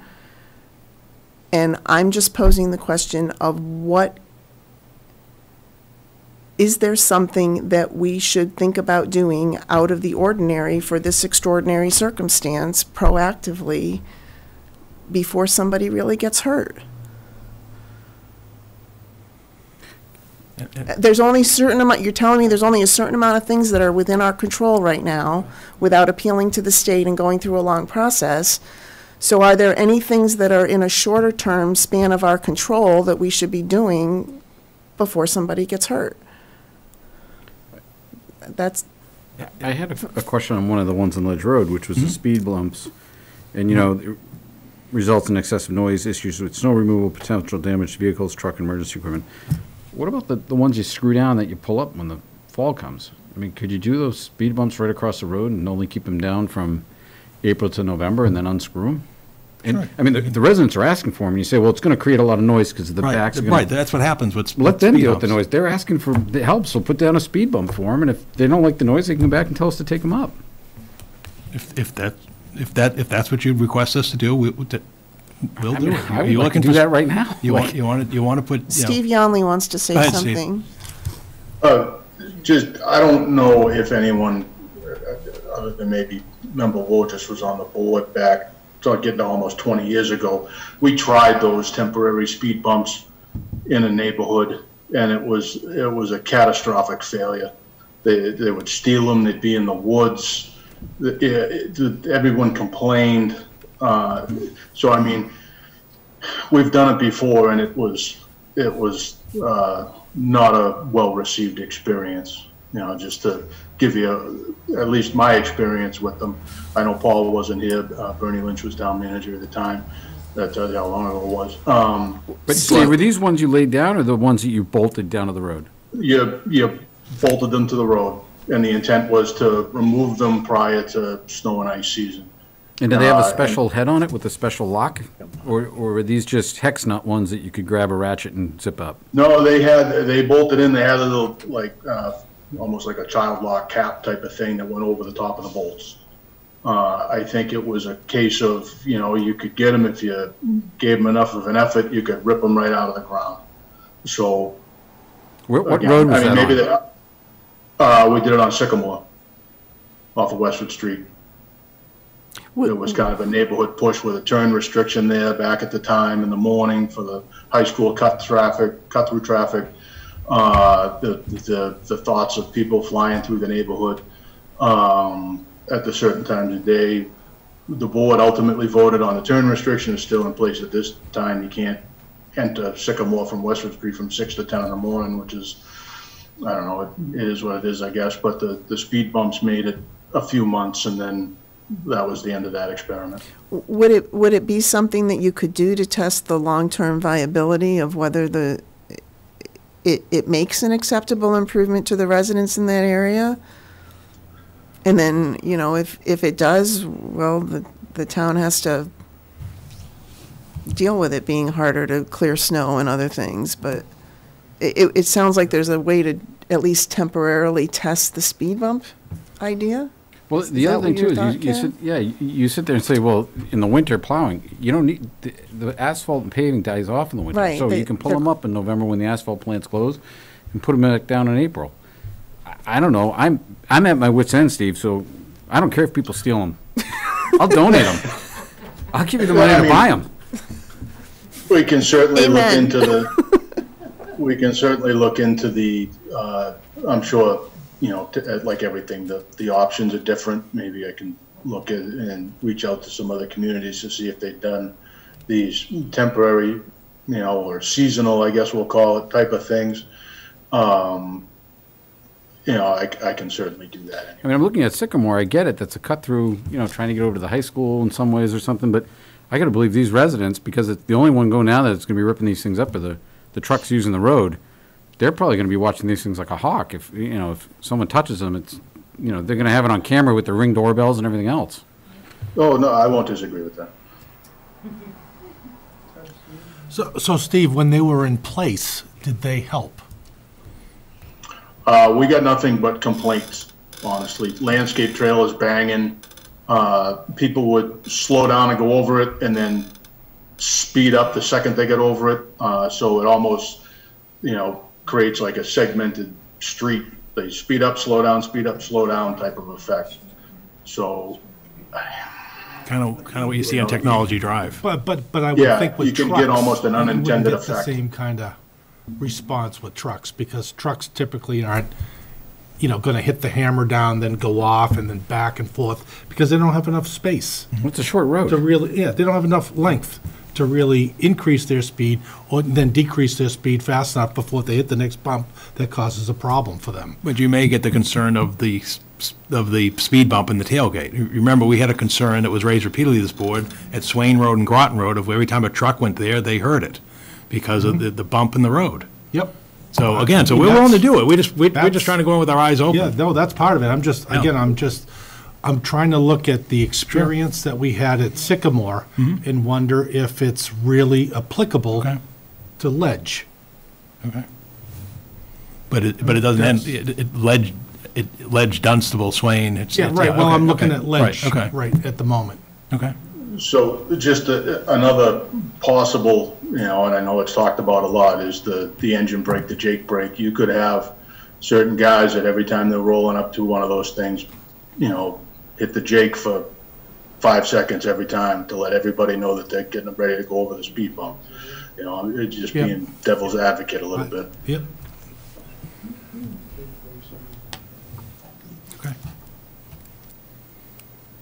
Okay, we'll look into it further. Because I actually think that using those speed bumps on Swain versus Dunstable versus Ledge are really different applications. Yeah, definitely. And it might work more effective on Ledge than it would on Swain or Dunstable. Okay. But, I don't know. I mean, it's a short road, it's got a curve in it, and you're coming down the home stretch. I can't see the trucks, because then they have that little hill in front of them to get into the quarry. And it's dirt, so I don't know. To me, I'd try it. Doesn't work, you just zip them up. If the residents complain, I don't know how much, I don't know how much money they run, but it can't be more than a few, $5,000-6,000 for a set of them. We'll look into it.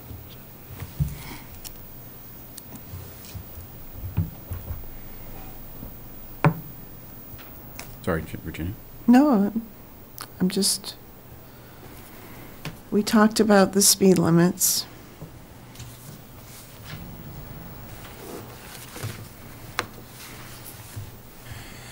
And we've talked about. One thing about the speed bumps. Yep. Not in the middle of the road, like to the full length of the road, because if we stuck them just in the middle and they start going to the right or left around them, that's going to make matters worse. Right, let's just be clear, right to the edges.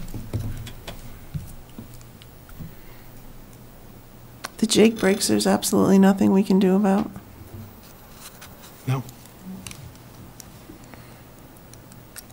I don't want to jump way out of turn here, but I was wondering about the cameras. Yeah, but I had that written down. Because, that's the type of thing that doesn't really affect a lot of people, but might be able to provide some information. And I'm not looking for it to count trucks necessarily.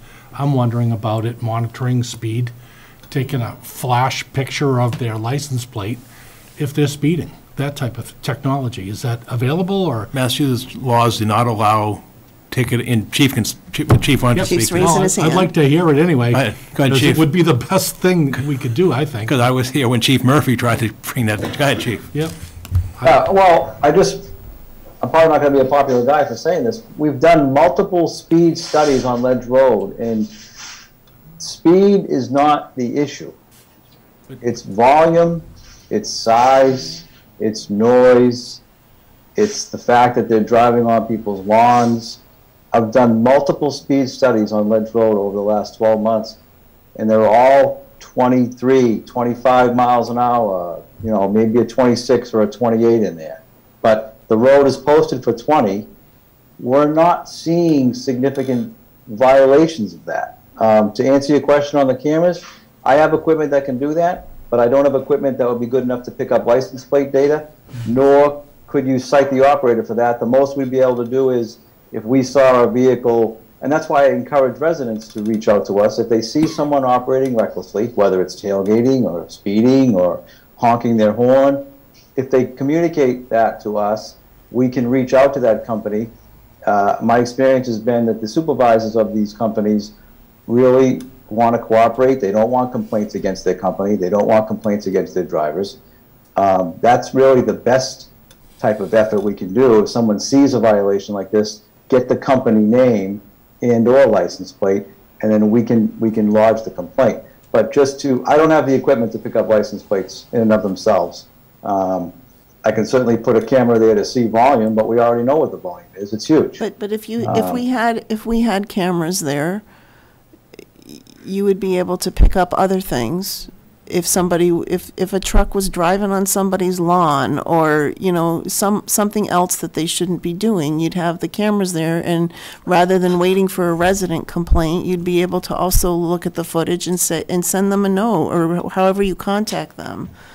Even if you can't use the cameras to enforce speeding by state law, I'm just wondering if the fact that the town has cameras there, would that provide a deterrent to some of these other behaviors that the residents are experiencing?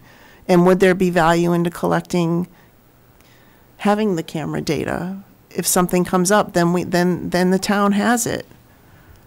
A resident calls and says something happened at 10 o'clock at this address, and we at least have the visual data. I guess it would be a matter of strategic placement of camera equipment. I mean, that's a pretty good stretch. Your guess would be as good as mine where to put it. But I'd be open to exploring that. If the board sees fit to do that, we can give it a shot. Well, one of the other issues too was the trucks coming out uncovered, and it absolutely would be able to tell that, and possibly. Depending on how it's placed, yeah. Sure. Because I imagine they're going to go the whole length of the road uncovered if they come out uncovered. They're not going to stop along somebody's You get them eventually, yeah.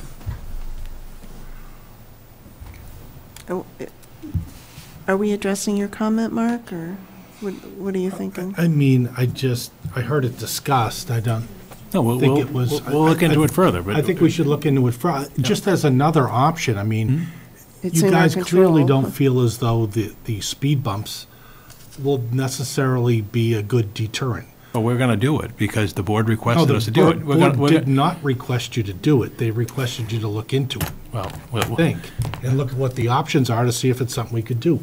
Did I miss that? But I think we asked them to do it. But I think the only issue that's going to ultimately be satisfactory is if we go out and do it, and then we can say, okay, we tried.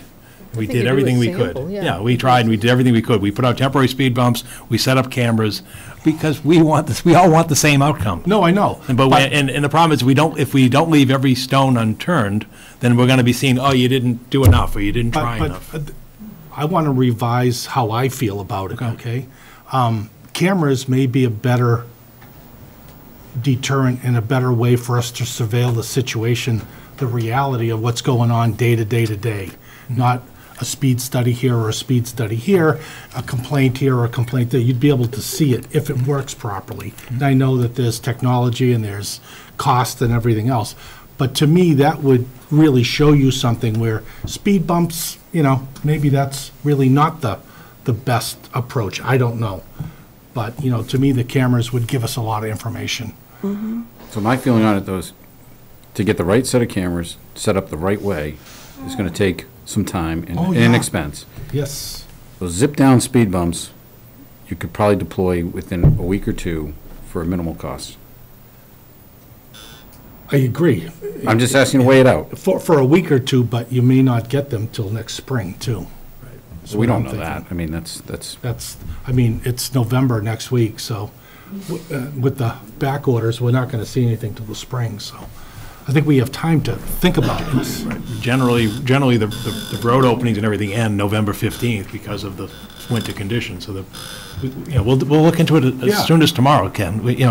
Selectman LaFay, we'll look into it as soon as tomorrow in terms can call me of Ken. what we can do. I know, but it's a Yeah, formal and- meeting. And by the way, it may be a lot different, like I was saying, on Ledge Road versus on, coming off Swain when they're coming off Route 40 there. I mean, that's a whole different game, putting them there versus on Ledge. So. Yeah, and I think. Cameras are cameras. Yeah, it's going to be a combination, I think. Yeah. I think if you had the speed bumps on one and cameras on the other, or cameras Right. on speed bumps on one Yeah. and just cameras on the other. Yeah, well, it's just looking at what that might be a better approach here. But it also could just be setting the expectation of these truck drivers. I mean, you could put one of them out, and all of a sudden, the whole pattern they're following, they're slowing down and behaving, because now they know they've really raised the awareness.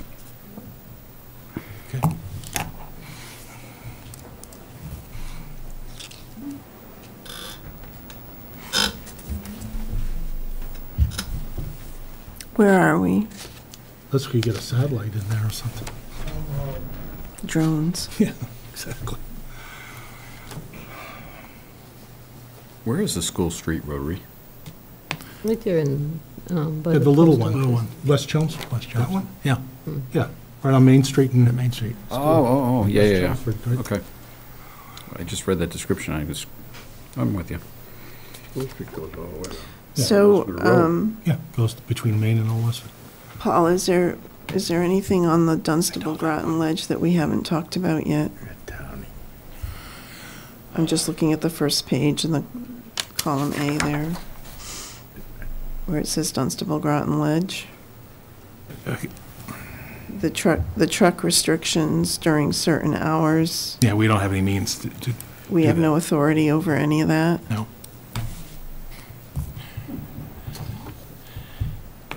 Because there's no alternate route. Exactly.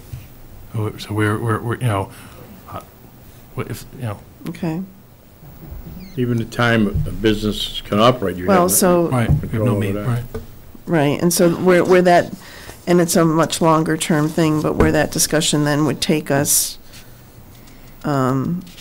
is to this idea of putting a strategy or campaign together to see if we can make the on-ramp happen as the alternate route, right? Yes. And that's a federal highway, right? I mean, as far as that's concerned? It's US Route 3. I mean, they would have the final jurisdiction, and we'd have to get With the money Mass- there with anyway, Ma- probably, yeah. right? I think the money would come from the federal government, but they would probably go through MassDOT. So maybe what we could do is at least sit down and say, like, here's all the players and all the pieces that have to fall into place, and then kind of bring that back for a strategy or a campaign discussion with the board. I think that, I think we need to get the players in the room. Well, that's what I'm saying. Let's identify them all instead of doing it piecemeal. Because I think that's a complex thing that involves a lot of people and a lot of stakeholders. And we ought to have our ducks in line before we start bringing people into the room, was my thought.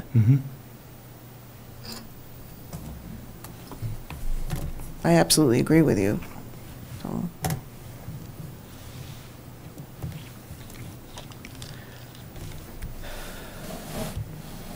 All right. The bus stop thing, I'm hoping as soon as we can get the other bus turnaround, that helps alleviate this, but that's just the same, and I know Chief Spinney, we've said this several times. The concern I keep hearing is once the police officers go away, the shenanigans start again.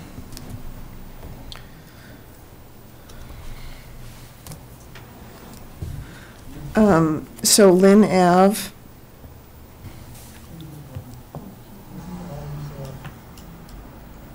I don't understand this first one. Traffic unit advised violations of truck exclusion and speeding vehicles. What does that mean? So Lynn Ave is a truck exclusion, has a truck exclusion in place. Right. So in light of the concerns that we heard a couple weeks ago, I've beefed up patrols via the traffic unit to monitor more closely Lynn Ave for those types of violations. Okay. And then can you comment on the request for one-way traffic, why that's not advised due to impact to residents? Well, in my opinion, Lynn Ave is a public way, and to start systematically making them one way as a result of volume, I think that's a slippery slope for the community.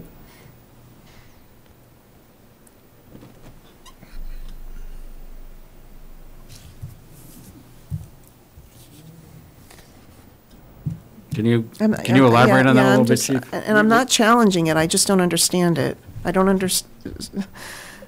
Yeah, we do it so many places. I mean, we do, We do? as well, maybe not specifically, but similar things, like the Sycamore Road one, the off Golden Cove, how you can't make left turns onto those side streets in the morning. I mean, it's Well, that's based off of similar that's based off of commuter traffic in the morning due to volume. Lynn Ave is an extremely short street.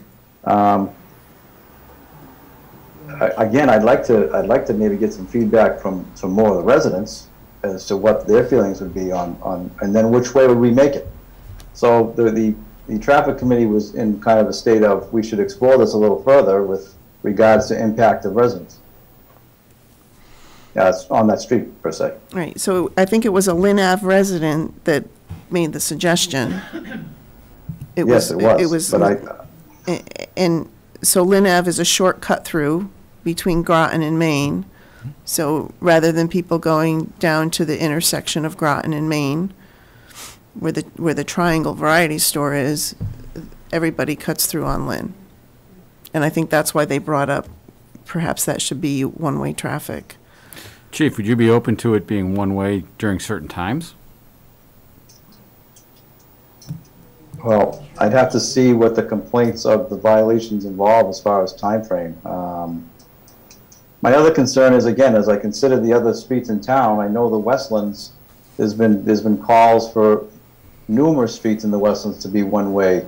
And my concern is if we go ahead and take this action, there'll be a huge resulting in everybody wanting this. And then you just push it down to the next street. Yeah, but on Dalton Road, as you're heading towards 110, those lefts, you put up a sign that, no turning left between 7 and 9, and that did great for those neighborhoods in the morning for all the people that were cutting through to get over to Lowell, but it kind of, I haven't heard of any other requests after that. So I'm just wondering, Lynn Ave, if you had a sign that says no left turns between 7 or 9 on one end and no left turns between, 5 and 7 on the other, if that would help those two roads during peak traffic times. Or it would help that road during peak traffic times. Yeah, because we do that up in near Vinyl Square, near coming Yeah, from you the do it senior right by center. the age-friendly. Yeah, that too. Well, again, this was the first time I'd heard this suggestion made at the session. I guess we'd have to look into it further. Yeah, it wasn't changing it to. That's fine. That's a valid answer, Chief. Thank you. Okay.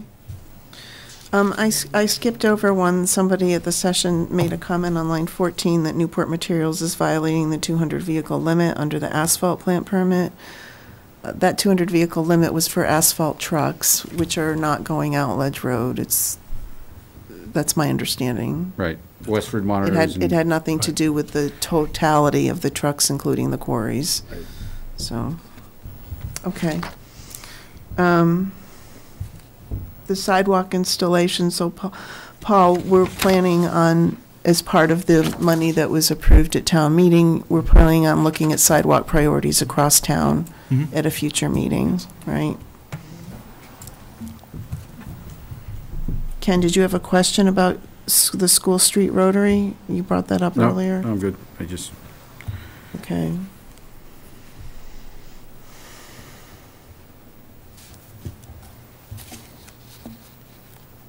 So under the Swain Road, the sidewalks would be part of that other discussion, right?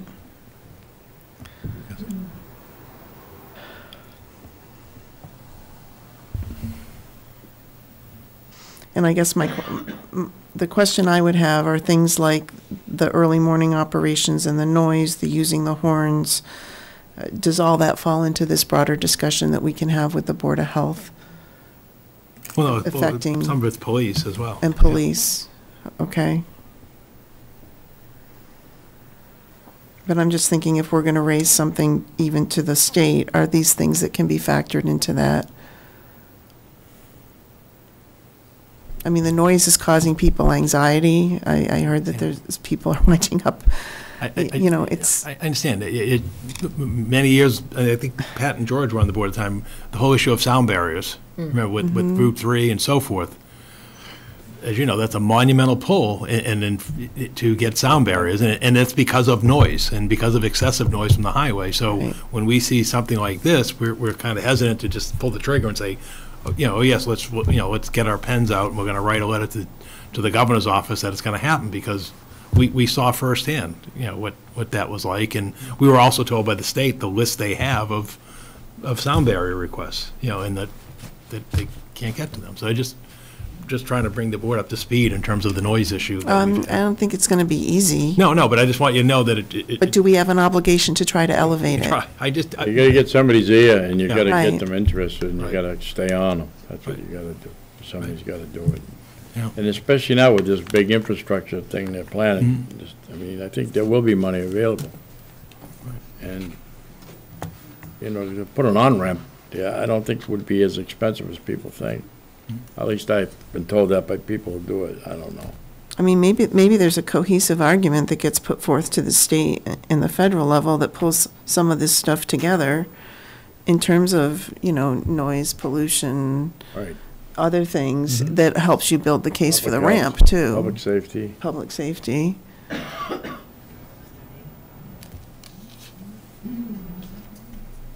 So the spills of materials, that would go into that same discussion with the Board of Health that we talked about. Did I miss anything on Swain Road? Lines 31 to 38.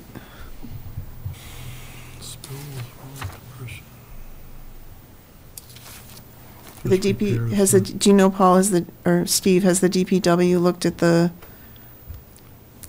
depression at the intersection of Groton Road? I drove it a couple of times last week. Since we redid it a year or so ago, I don't think there's much of an issue there. With the repeated trucks, will it accelerate it? The repeat of that same issue of the road kind of rippling? Yeah, it'll accelerate it, but I didn't see much of an issue with it. Granted, I'm driving a pickup. The issue is the noise that's being created by it. By the tailgate. Yeah, so people are hearing the noise, so it's there. Well, I'll have to sit somewhere right there then and see if I can hear where exactly what they're hitting to make the noise then. Okay. Because driving over it, I certainly don't feel anything different. Okay.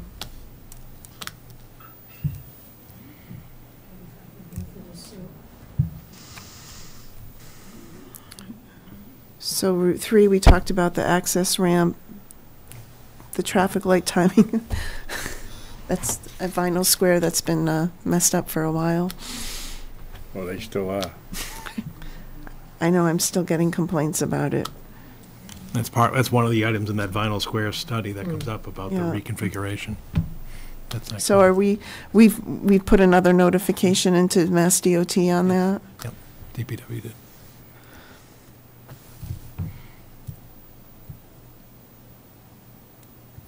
Okay, and some of the legal questions that are in here, we'll be talking to town council about.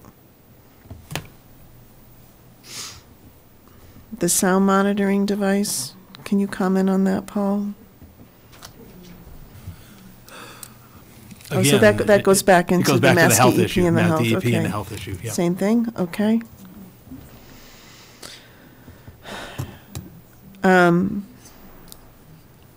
I'll just make a couple of comments on number 47 and line 48 here, or maybe Ken, you can jump in on one of them because you were involved.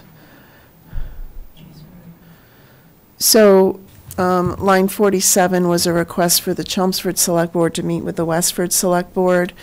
I will say that I had a conversation with someone on the Westford Select Board, and we could have that meeting. The impression that I got was that it's going to be a very long road to haul to have Westford reconsider the conditions around the Newport plant and to rile up their residents all over again. So again, if it's something this board wants to do, we can do it. I think we have to have our ducks in line before we ask for that meeting. I didn't get a real warm feeling that there would be a whole lot of engagement. I think there's a lot they can do for us. No. They got it all, they got everything they want, and we got they nothing. they had people who lost their seats over this. They had you know, a lot of they had their own residential issues, and so to start saying they're going to roll up their sleeves and help Chelmsford is going to start igniting their issues with their own residents. And then there were some discussions with Newport leadership offline last year, and as we were getting ready to bring them to the board, that's when we learned that Newport has permit restrictions in terms of being able to modify anything on their land or what they do. Is that accurate, Yeah, Ken? that's a general. You know, I think the feeling on Newport's side from our conversations with them was if if they try to alter what they're doing right now, at any point Westford can shut them down and pull their permit, and then they're stuck waiting for it to be appealed and everything else. So there's really not any, you know, I would say there's not an interest or an appetite on his part to even work on an access road or anything, because he doesn't want to be perceived by the town of Westford as trying to alter his land there to try to go around their permit in any way, and then have them pull his permit, you know. So obviously he's over a barrel with Westford, so he's very limited probably in what he wants to. And I would just say that was just a general discussion we had with him, that you know, we invited him in to town hall to talk with the town manager, myself, and I think a couple other people. George, I think you were there, and he said, I don't necessarily want to come in because, you know, I don't want it to be perceived that way. Well, they were for it in the beginning, and then they were contacted by Westford that said that they would be in jeopardy if they did that, right? Because they had transferred they had swapped some land with Rivat at the time to make it happen, and then they get notified that they could be putting the whole process, the asphalt plant and the aggregate plant, in jeopardy if they did something that against whatever the agreement said. So. But that, you know, brings you to the fact that maybe what you want Westford to do, Board of Selectmen to do, is nothing. Meaning, you know, the land got swapped. He has 90% of a roadway access through Ward Way, kind of.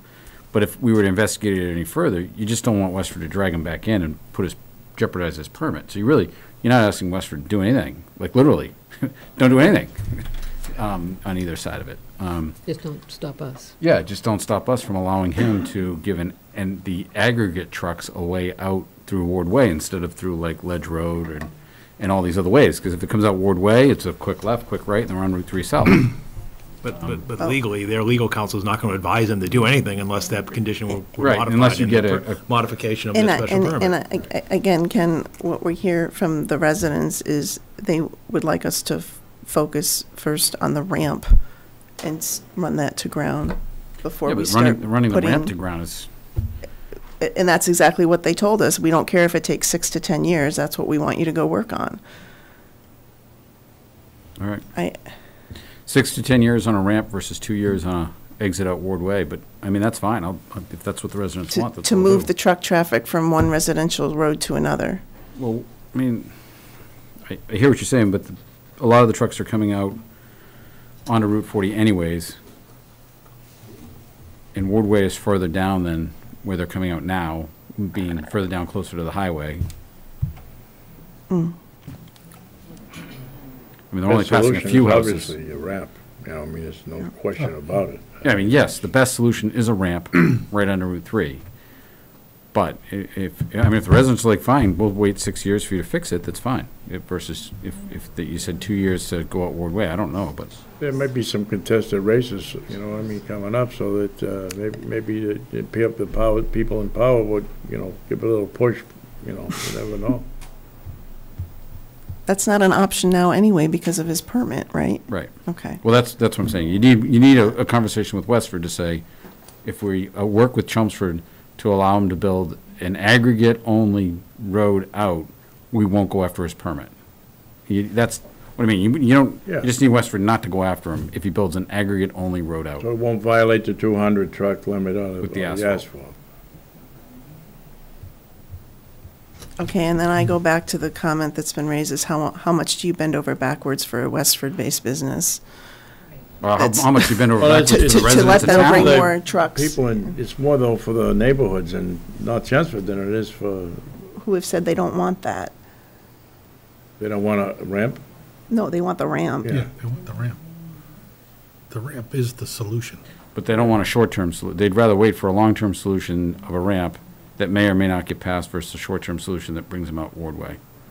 And that's fine. If that's what I'm hearing, that's fine. Well, I think the other short-term action is to see what we can elevate with the state.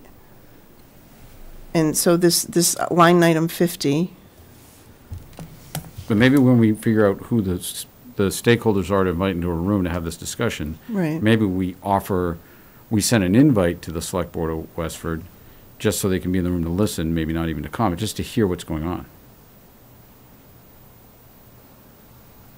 okay. Just so they can feel some of our pain. But it's just a thought. The website directing trucks to Ledge Road, I guess my thought is whether that's a message that gets woven into whatever. That's for the aggregate plant. That's for the aggregate plant. I understand. Right. So That's the directions they provide on the website, right. I understand. So my question is that something that we weave into how we elevate this to the state? That it's just exacerbating the public safety and public health issue because this business is directing their trucks there? What change would we ask them to do? That's the access and egress to their plant, to their quarry. So I don't know how we can make a complaint that have them change this or modify this when Well, it's factually. goes back. Be a stronger argument, make the Ramp, it goes argument back to all stronger those for the others. on-ramp. as Yeah. well. Right, okay, all right. It wasn't as though we should have them change their website in terms of the direction. Okay. And then the road rage and the tailgating incidents, and I appreciate notifying the police department. I think if we look at Mark's suggestion on the cameras, maybe that'll also capture some of that. Can I just, one of the things that when that comment was made in that meeting about the aggregate plant in Westford and the way that they're directed in and out, I mean, I think it was made to sound like it was terrible, that they were, in that meeting, I went to the website, it's not quite as bad as that person made it seem. There were instructions about making sure your load's covered, that the truck gets sprayed with some water and, and things like that. And it wasn't like, here's the only way in, here's the only way out, funnel through and hit it hard. I mean, it was written with some sort of finesse that, the trucks are being watched. Please be careful of the residents. The website has a bit more on there than just the way it was conveyed. But it's not working. But it's not working. All right, can we move to the second traffic listening session?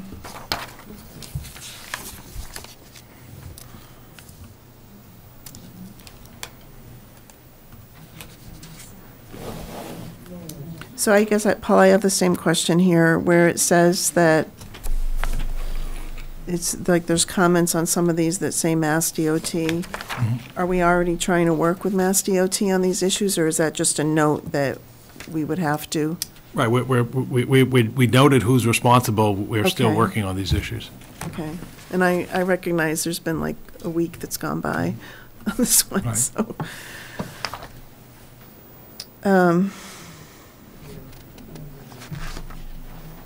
We have the Jake breaks again.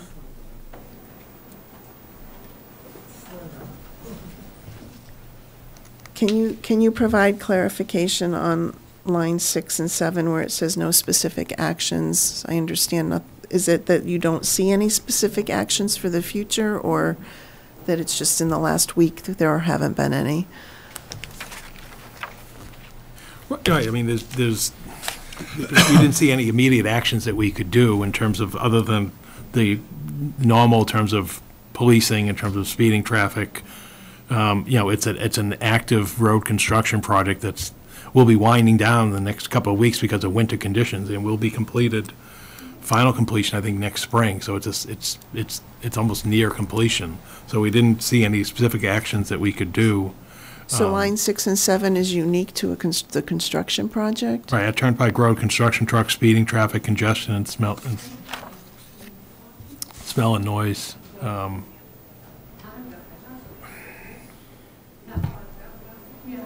So is on line 7 where they say that they're using Mill Road as a cut-through, is that related to the construction?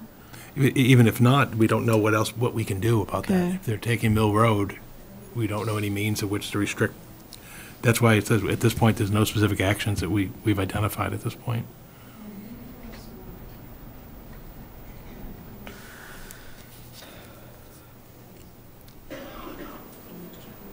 And the building inspector did respond to number 8, and so that's been addressed in terms of the sediment at Turnpike Mill Road. Number 9, it looks like the committee is monitoring compliance. Mm-hmm. So number 12, we can't do the pruning, that's MassDOT.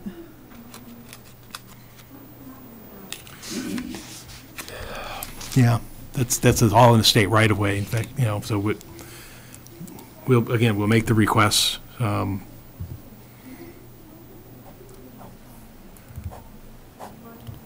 Okay, and it looks like the remainder of those, except for, well, at least down through line 16, those are all construction related? Mm-hmm. And running the red lights, they're looking at the monitoring. Anybody on the board have any questions or comments on that so far? No. Okay, the Turnpike Road, there were 2 comments related to that. Yeah, DPW is reviewing the first one in terms of the wheelchair ramp. And then Anstey Road and Kensington Road, they're looking at that. Yes.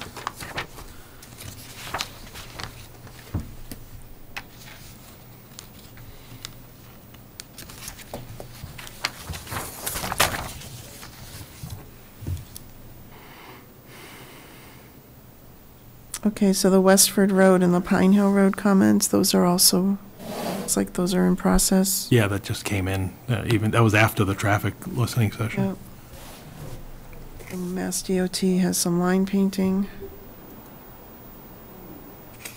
And light synchronization.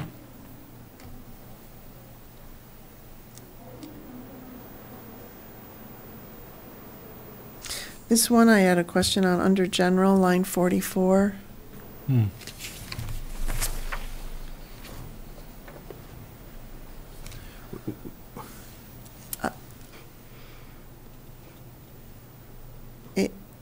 That would be development specific. Who would request that?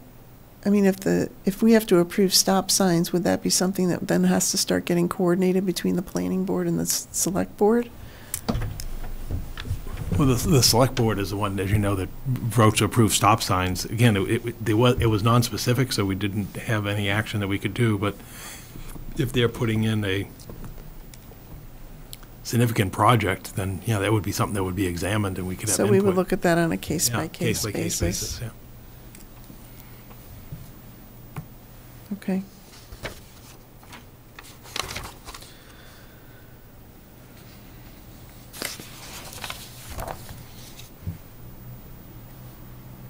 And then 48 and 49 looked like they were, and 50 looked like they were recommended changes to our bylaws.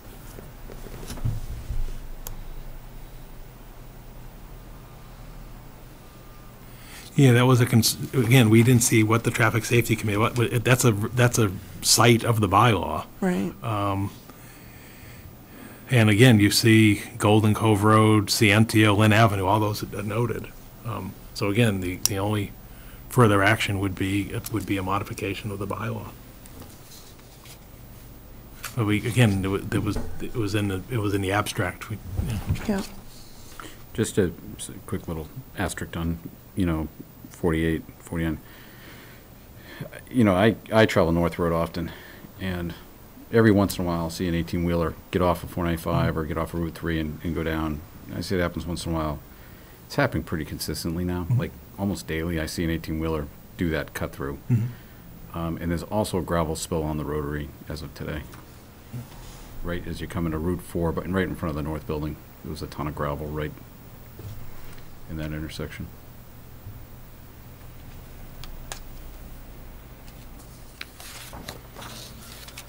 And that's, that's signed, and they still ignore it, so it gives you an idea how much they're ignoring everything now.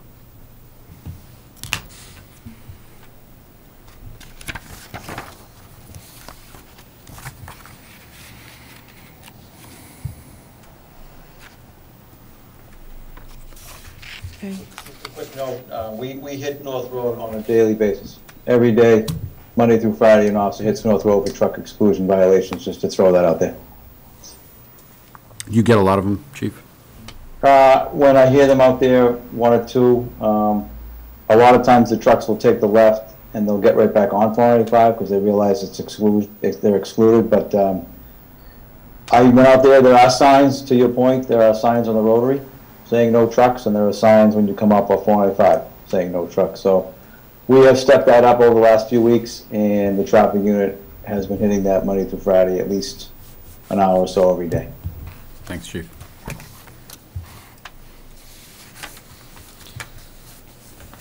So I guess there's a couple of shorter term things we're going to look into, and then we'll look at some of these larger plays with the state and the Board of Health. And I just want to say thank you to the folks who compiled this. I know it probably was no small task after the hours of listening sessions, so I really appreciate that.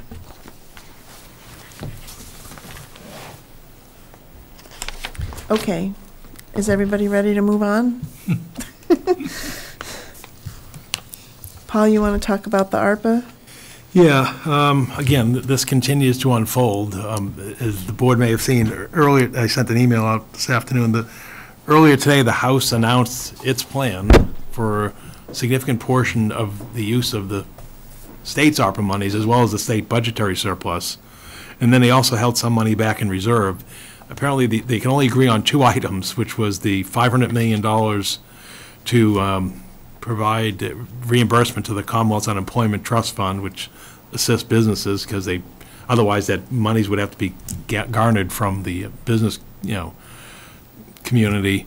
And then the other one was to provide financial relief for those who worked during the pandemic at a rate of 3 times the poverty level, which is roughly around $75,000. Although they then said they have to have discussions with the governor in terms of how that would work, and there'd be a portion for the state monies, and then the balance would be unspecified how it would go to the remainder of the Commonwealth in terms of private sector and so forth. So the other thing that was said today is they're not sure, and it's unlikely that they'll have this completed by their holiday recess, which is in 3 weeks in November. So it may carry on over into January, particularly the fact that if the House acts upon it, the Senate then takes it up in a couple weeks, and then it's got to go to conference committee and so forth. So anyway, you're starting to finally see some motions. The other thing that happened since our last meeting is the Massachusetts Department of Revenue Division of Local Services, which obviously is the oversight and guidance board for cities and towns.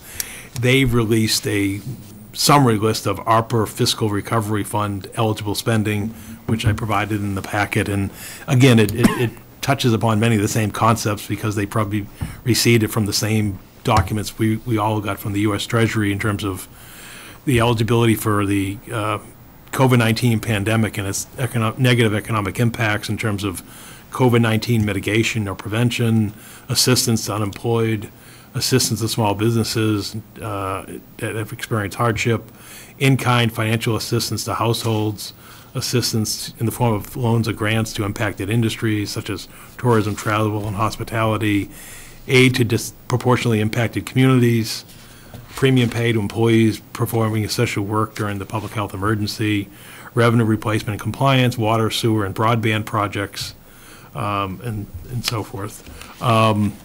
Last meeting, I provided the overview of and I included in the packet of the American Rescue Plan summary, which again touches upon many of these other items. And then we've also had requests from the North Chelmsford Water District for use of the monies, which the town can provide funding to the water districts, for their use for COVID-related expenditures such as water treatment and so forth, PFAS or otherwise. And then the Firefighters Union has made a request for, funding for those, again, the response during COVID-19. And then the last document I provided to you is a document that came out from the town of Acton that they just published, which was their approved investment plan. And very similar to the state, they earmarked some monies and then kept some in reserve as events and situations and guidance further develops.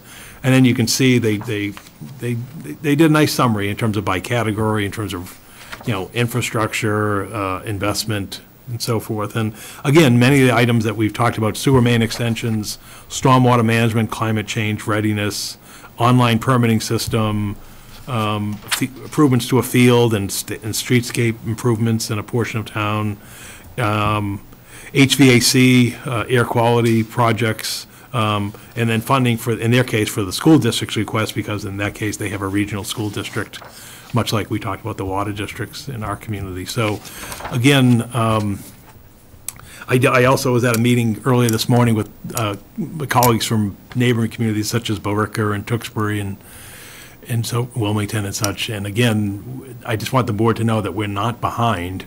These communities are still sort of shaking things out, looking for what the state's going to do. It's all sort of also being upheld by the federal infrastructure efforts that may or may not happen. Everything is just sort of,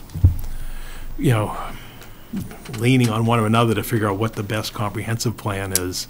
And so, again, I think it's probably to the point that we should get started in terms of throwing out a call for, some kind of an input session or listening session to hear, what proposals people may have for use of ARPA monies. Obviously, as we said, we've received some.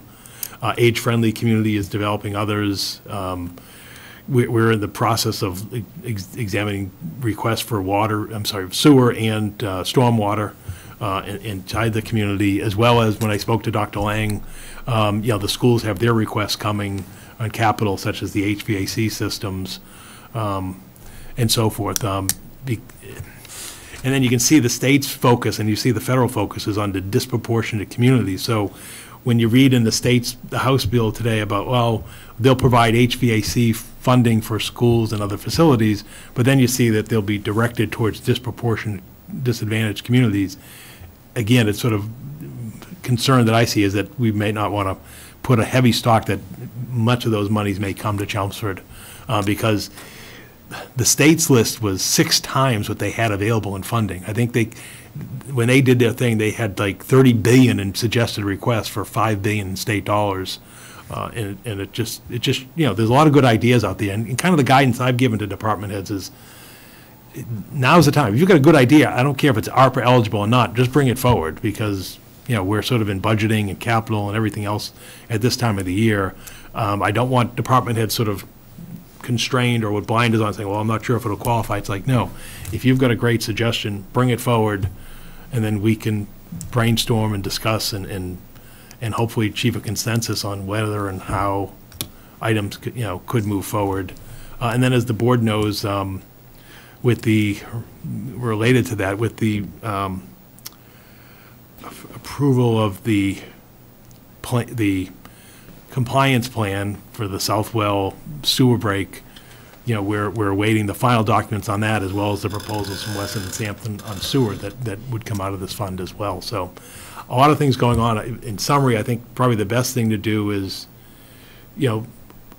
make the call out there for people to come forward with requests. And, I would think with the holidays coming up and so forth, it's probably realistic that we have, a plan in place probably the beginning of the year or early in '22, much like the legislature is doing in terms of giving people enough time to come up with requests and also to help them develop the requests. And I think that's particularly happening with the age-friendly committee, is they're trying to develop requests that could be considered, age-friendly.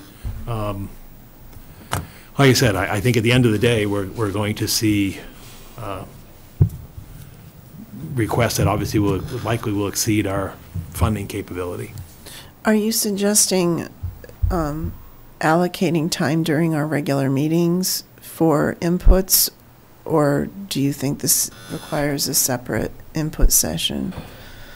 I think if we pick a month of meetings, or two or three meetings, and say there'll be a spot for people to provide input. I think to do it in our meetings, because we're running into meeting fatigue. Right, and we we're have running meetings into on calendars. meetings. I would think we would do it, and also what it would do is have them submitted in writing, because the most productive thing for the board would be to have a proposal flushed out, not just a concept. And so if they submit something in writing, we can almost do like what we do with somebody who wants to go before the planning board. We could have an internal staff discussion with an applicant, to help flush that out, so that when it comes to the board, it's in a more polished and finished stage, as opposed to, gee, this is a great idea, why don't you, go off and work with the town engineer and the town whomever, or the community services coordinator and so forth. Do you have guidelines for what goes in a proposal?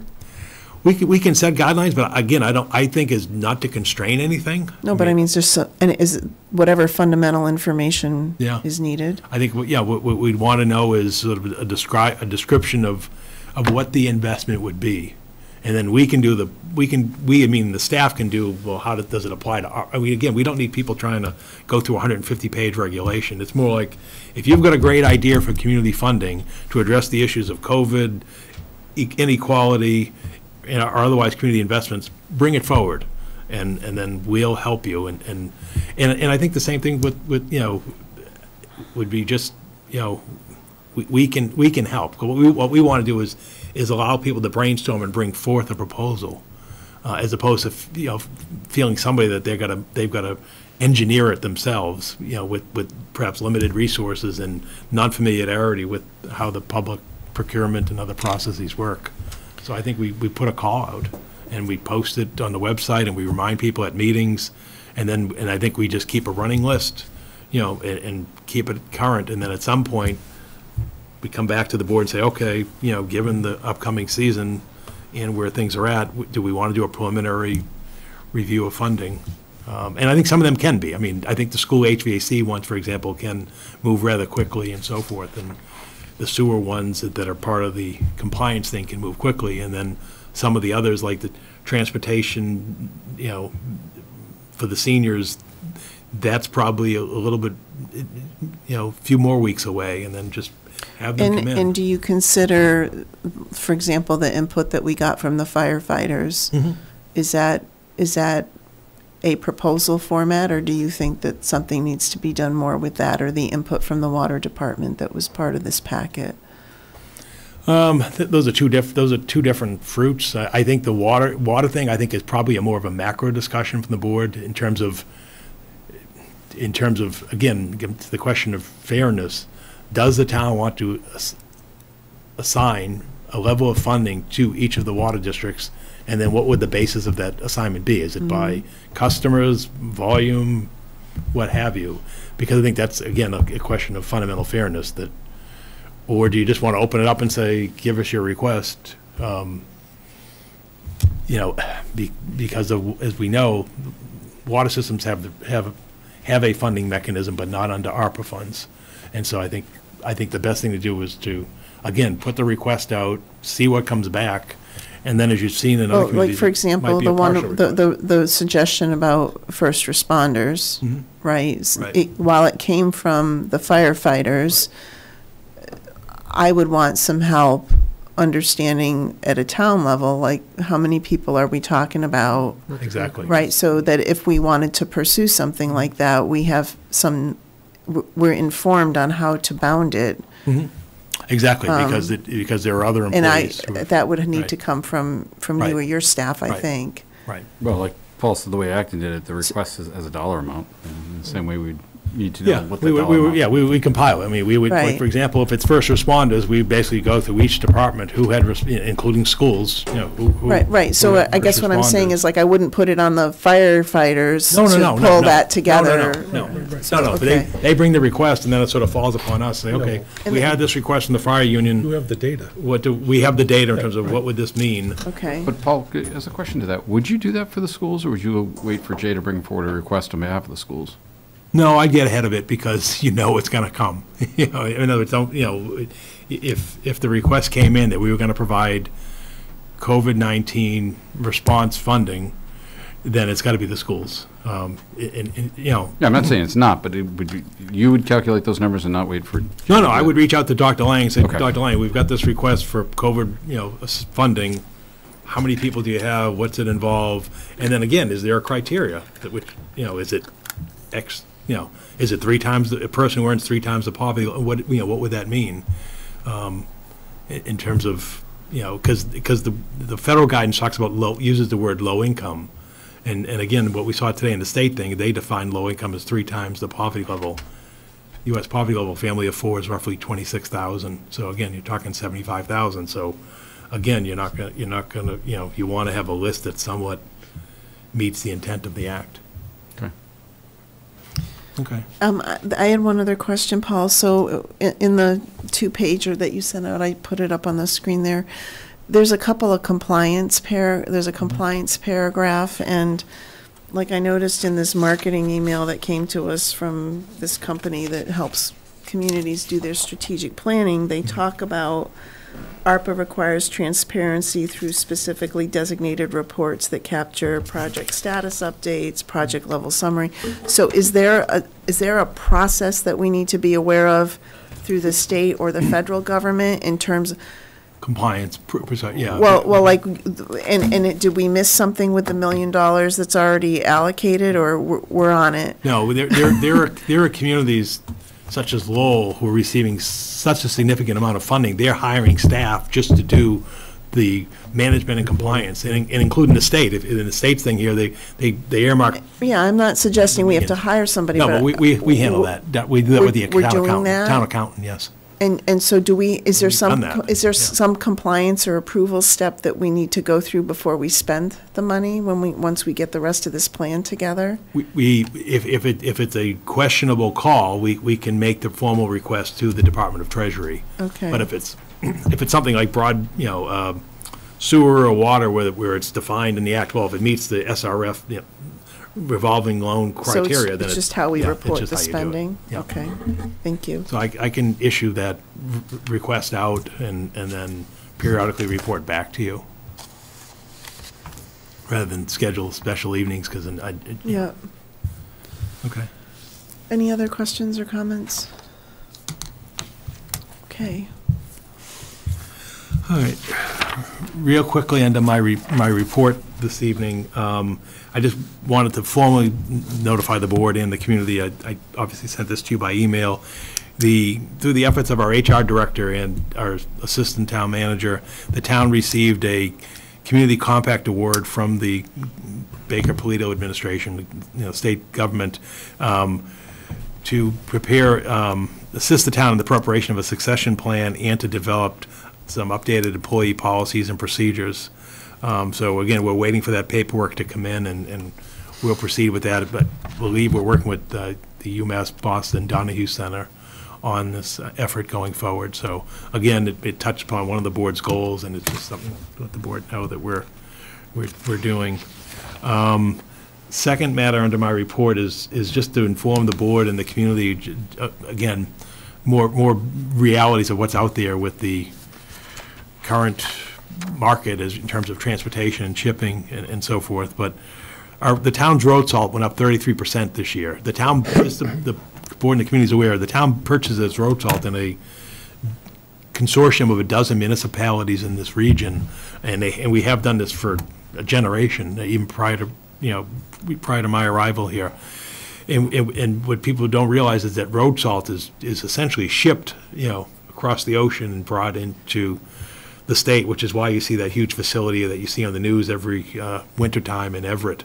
The sad part is that with a 33% increase. It's from $45.90 to $60.08 in the cost per ton of road salt, that if we use the same tonnage of road salt that last winter, which is somewhat mild, then it'll cost the town an extra $100,000 in snow and ice efforts. So again, it's just showing the community and makes people aware of the impact, the far-reaching impacts of the supply chain and the international shipping crisis.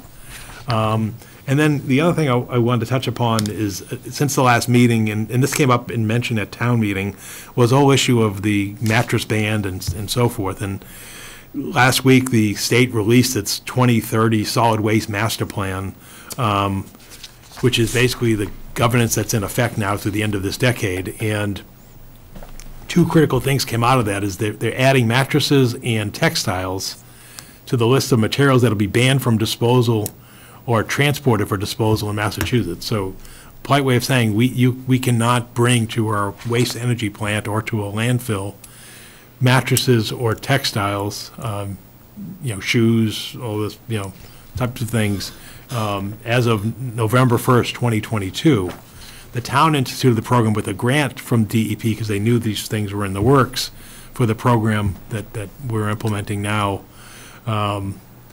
And then also, they were also lowered the threshold on commercial and organic food waste, to basically cutting it to a half ton of these materials per week from 1 ton. So again, this government effort in terms of waste bans was met with some praise and some criticism.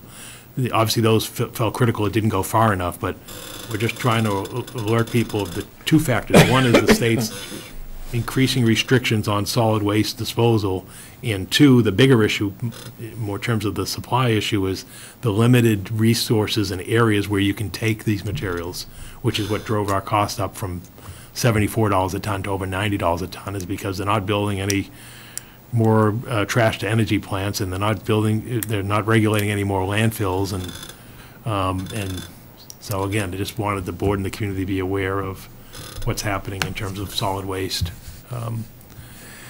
The next item I have are appointments this evening. The first one is the parade committee.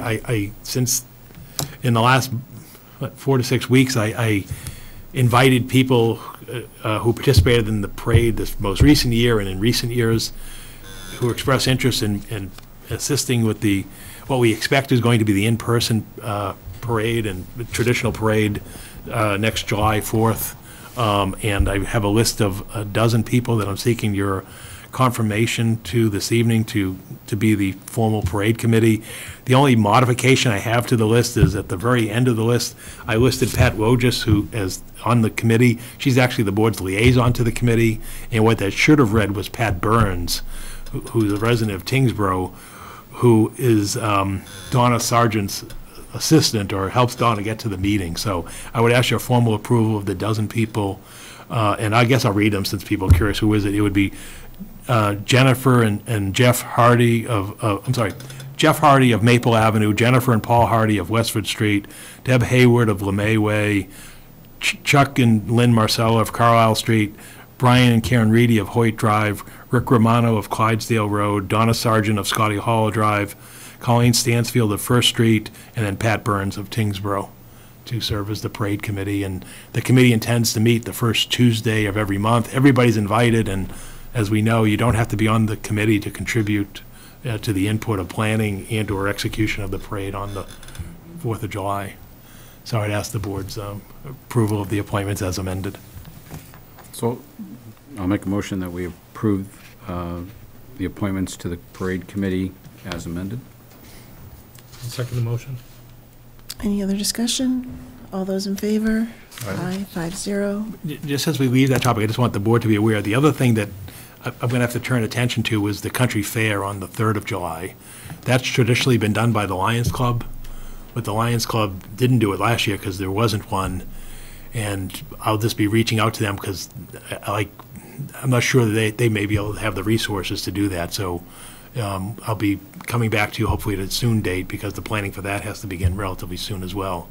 And that's a big logistical effort, and particularly the night of the country fair. So, and towards that end, again, on our agenda next week is to give people an early notice. The Veterans Day ceremony this year will be in person as a traditional Veterans Day ceremony on the 11th, which is a Thursday this year. And so I think at the next meeting on the 1st, which is your last regularly scheduled meeting before the 11th, we'll have the Veterans agent here, Regina Jackson, but I just wanted to let the board and the community know that this year's event will be an actual in-person event, as is customary, barring the unforeseen in the next 2 weeks. And then the other appointment I have is Permanent Building Committee. I'm seeking the appointment of Michael Donahue of Bellevue Street to the Permanent Building Committee. Obviously, Mike's experience in assisting with as Deputy Fire Chief towards the committee, would be helpful going forward on these projects. You're waiting for a motion. No. I'll make a motion that we approve Michael Donahue to the Permanent Building Committee. I'll second the motion. Any discussion? You have discussion? No. Oh, all those in favor? Aye. Aye, 5-0. Trying to get you out of here. Good luck. Okay, Paul. Oh, you have a select board appointment, Military Community Covenant Task Force, Niles Ken Connor, to an unexpired 3-year term ending June 30th, 2024. And I can speak to this a little bit. Niles has come to several of our meetings and is anxious to be appointed to the committee on a full-time basis so he can help more effectively. And I would encourage voting for him. Okay. So I'll make a motion to approve the Select Board's nominee, Miles Concor, to the Military Covenant, Community Covenant Task Force. I'll second the motion. Any discussion? All those in favor? Aye. Aye, 5-0. And then any status update on that you want to provide on the? No, I think I'd rather have people leave the table. I think this will be continued until next Monday's meeting. We expect to have a revised document, development agreement in the packet for you on Thursday. And I can tell you that I'm working with Evan and the applicant on the grant funding opportunities. Okay. Mass work. So. Thank you, Paul. The next agenda item is just an announcement on determination of releasability for executive session minutes. The following sets of minutes were reviewed and deemed not releasable at this time. August 9th, 2021, segments 1 through 7, and August 23rd, 2021. And that brings us to liaison reports. Pat?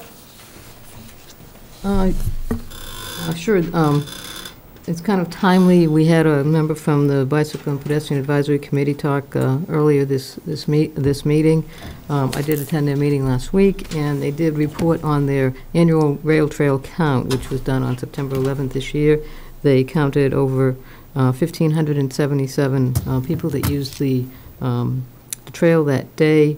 About 1,000 of them were bicycles, and the others were walkers, runners, skateboards, inline skates, and so forth. So it's a little bit down from it was the previous year, but they did have some issues with counting, so they're not exactly sure about that number, but it's at least 1,577. And also, Paul, I guess I have a question about the Sustainability Committee, or, I don't remember the full name of it. I know they did meet last week. Do we know if they selected a chair and what their meeting schedule will be? That was on their agenda. I don't know what their meeting schedule is. I'll find out. Okay, because I know we were going to appoint a liaison to that at some point. So that's all I have. George? No, I had one, but I don't have all the information. Boston Channel 25 knows Parker School was voted the school. They get a $5,000 award. I don't have all the information. Did they win, or is the They voting won. still? They won. Oh, wonderful. They won. They won. And I wanted to, Yeah, I saw Jeff Parks on Saturday night. He was floating Jeff on cloud Parks nine. is the principal. Yes. Yeah, so I'd like to congratulate him and his staff, and I'd like to thank everybody that did vote, because I know some of the people were calling. So they won. and asking people to vote. They got a $5,000. So, Yeah, so they're just gonna use it for. for clarity, can you say what it was? It was a Boston 25. It was. Boston News 25. Yeah, it was a they grant said. for schools to add, I forget exactly how they worded the program, but I know what they're gonna do with the money is they're gonna be bringing in a service dog for the school. Yeah. To help with some of the kids there. Good. Thank you. Yep. All set. Mark? I'm all set. Ken? Yeah, I just had one. I hope I don't get this resident in trouble, but I just want to give a shout out to Jerry Cargill. I mean, he has the little repair shop up in North Chelmsford. He retired, closed it down, and he bought a pickup truck and a lawnmower and some rakes, and he's been driving up and down 3A and around North Chelmsford, cleaning up the islands, picking up trash, like just walking down the 3A with bags and picking up trash and throwing them away himself. He did the island out in front of the Petro station last week, so kudos to him. I mean, yeah. Talking about having some extra time in your hands, but Good guy. Yeah. Maybe we could put up one of those plaques like we do at some of the places where it's when they're. I don't want to get him in trouble with the state because he's on a state highway, but it looked great when he was done. Someone told me about it, so I drove by him. Yeah, he's been like mowing the grass and stuff too. Okay. I have one from the Conservation Commission. They just wanted to express their appreciation for town meeting's strong support for the Freeman Lake cleanup on the invasive vegetation issues next spring. Paul, I just had a couple of questions. When do we expect to hear back from the DEP on the Richardson Road response? It's a 21-day Okay. response. So it should be November? It should be early November. I spoke to Paul McKinley earlier today. He thinks perhaps by the end of next week or so. And there was a concern that someone had raised about the Roberts Field trees. Yeah. The tree committee sent an email in. Yeah. Do we, what? Maybe we could just check on that. I can check, yeah. Okay. Any press questions? I don't recognize anyone. Okay, if not, I will take a motion. I'll make a motion to adjourn into executive session to discuss potential litigation regarding Ledge Road commercial truck traffic from the quarries, strategy with respect to the collective bargaining public safety dispatchers union, review executive session minutes from September 7th, 2021, and October 4th, 2021, not to return. I'll second the motion. We have a motion and a second. Pat? Aye. George? Mark? Aye. Ken? And I vote aye. 2-minute break.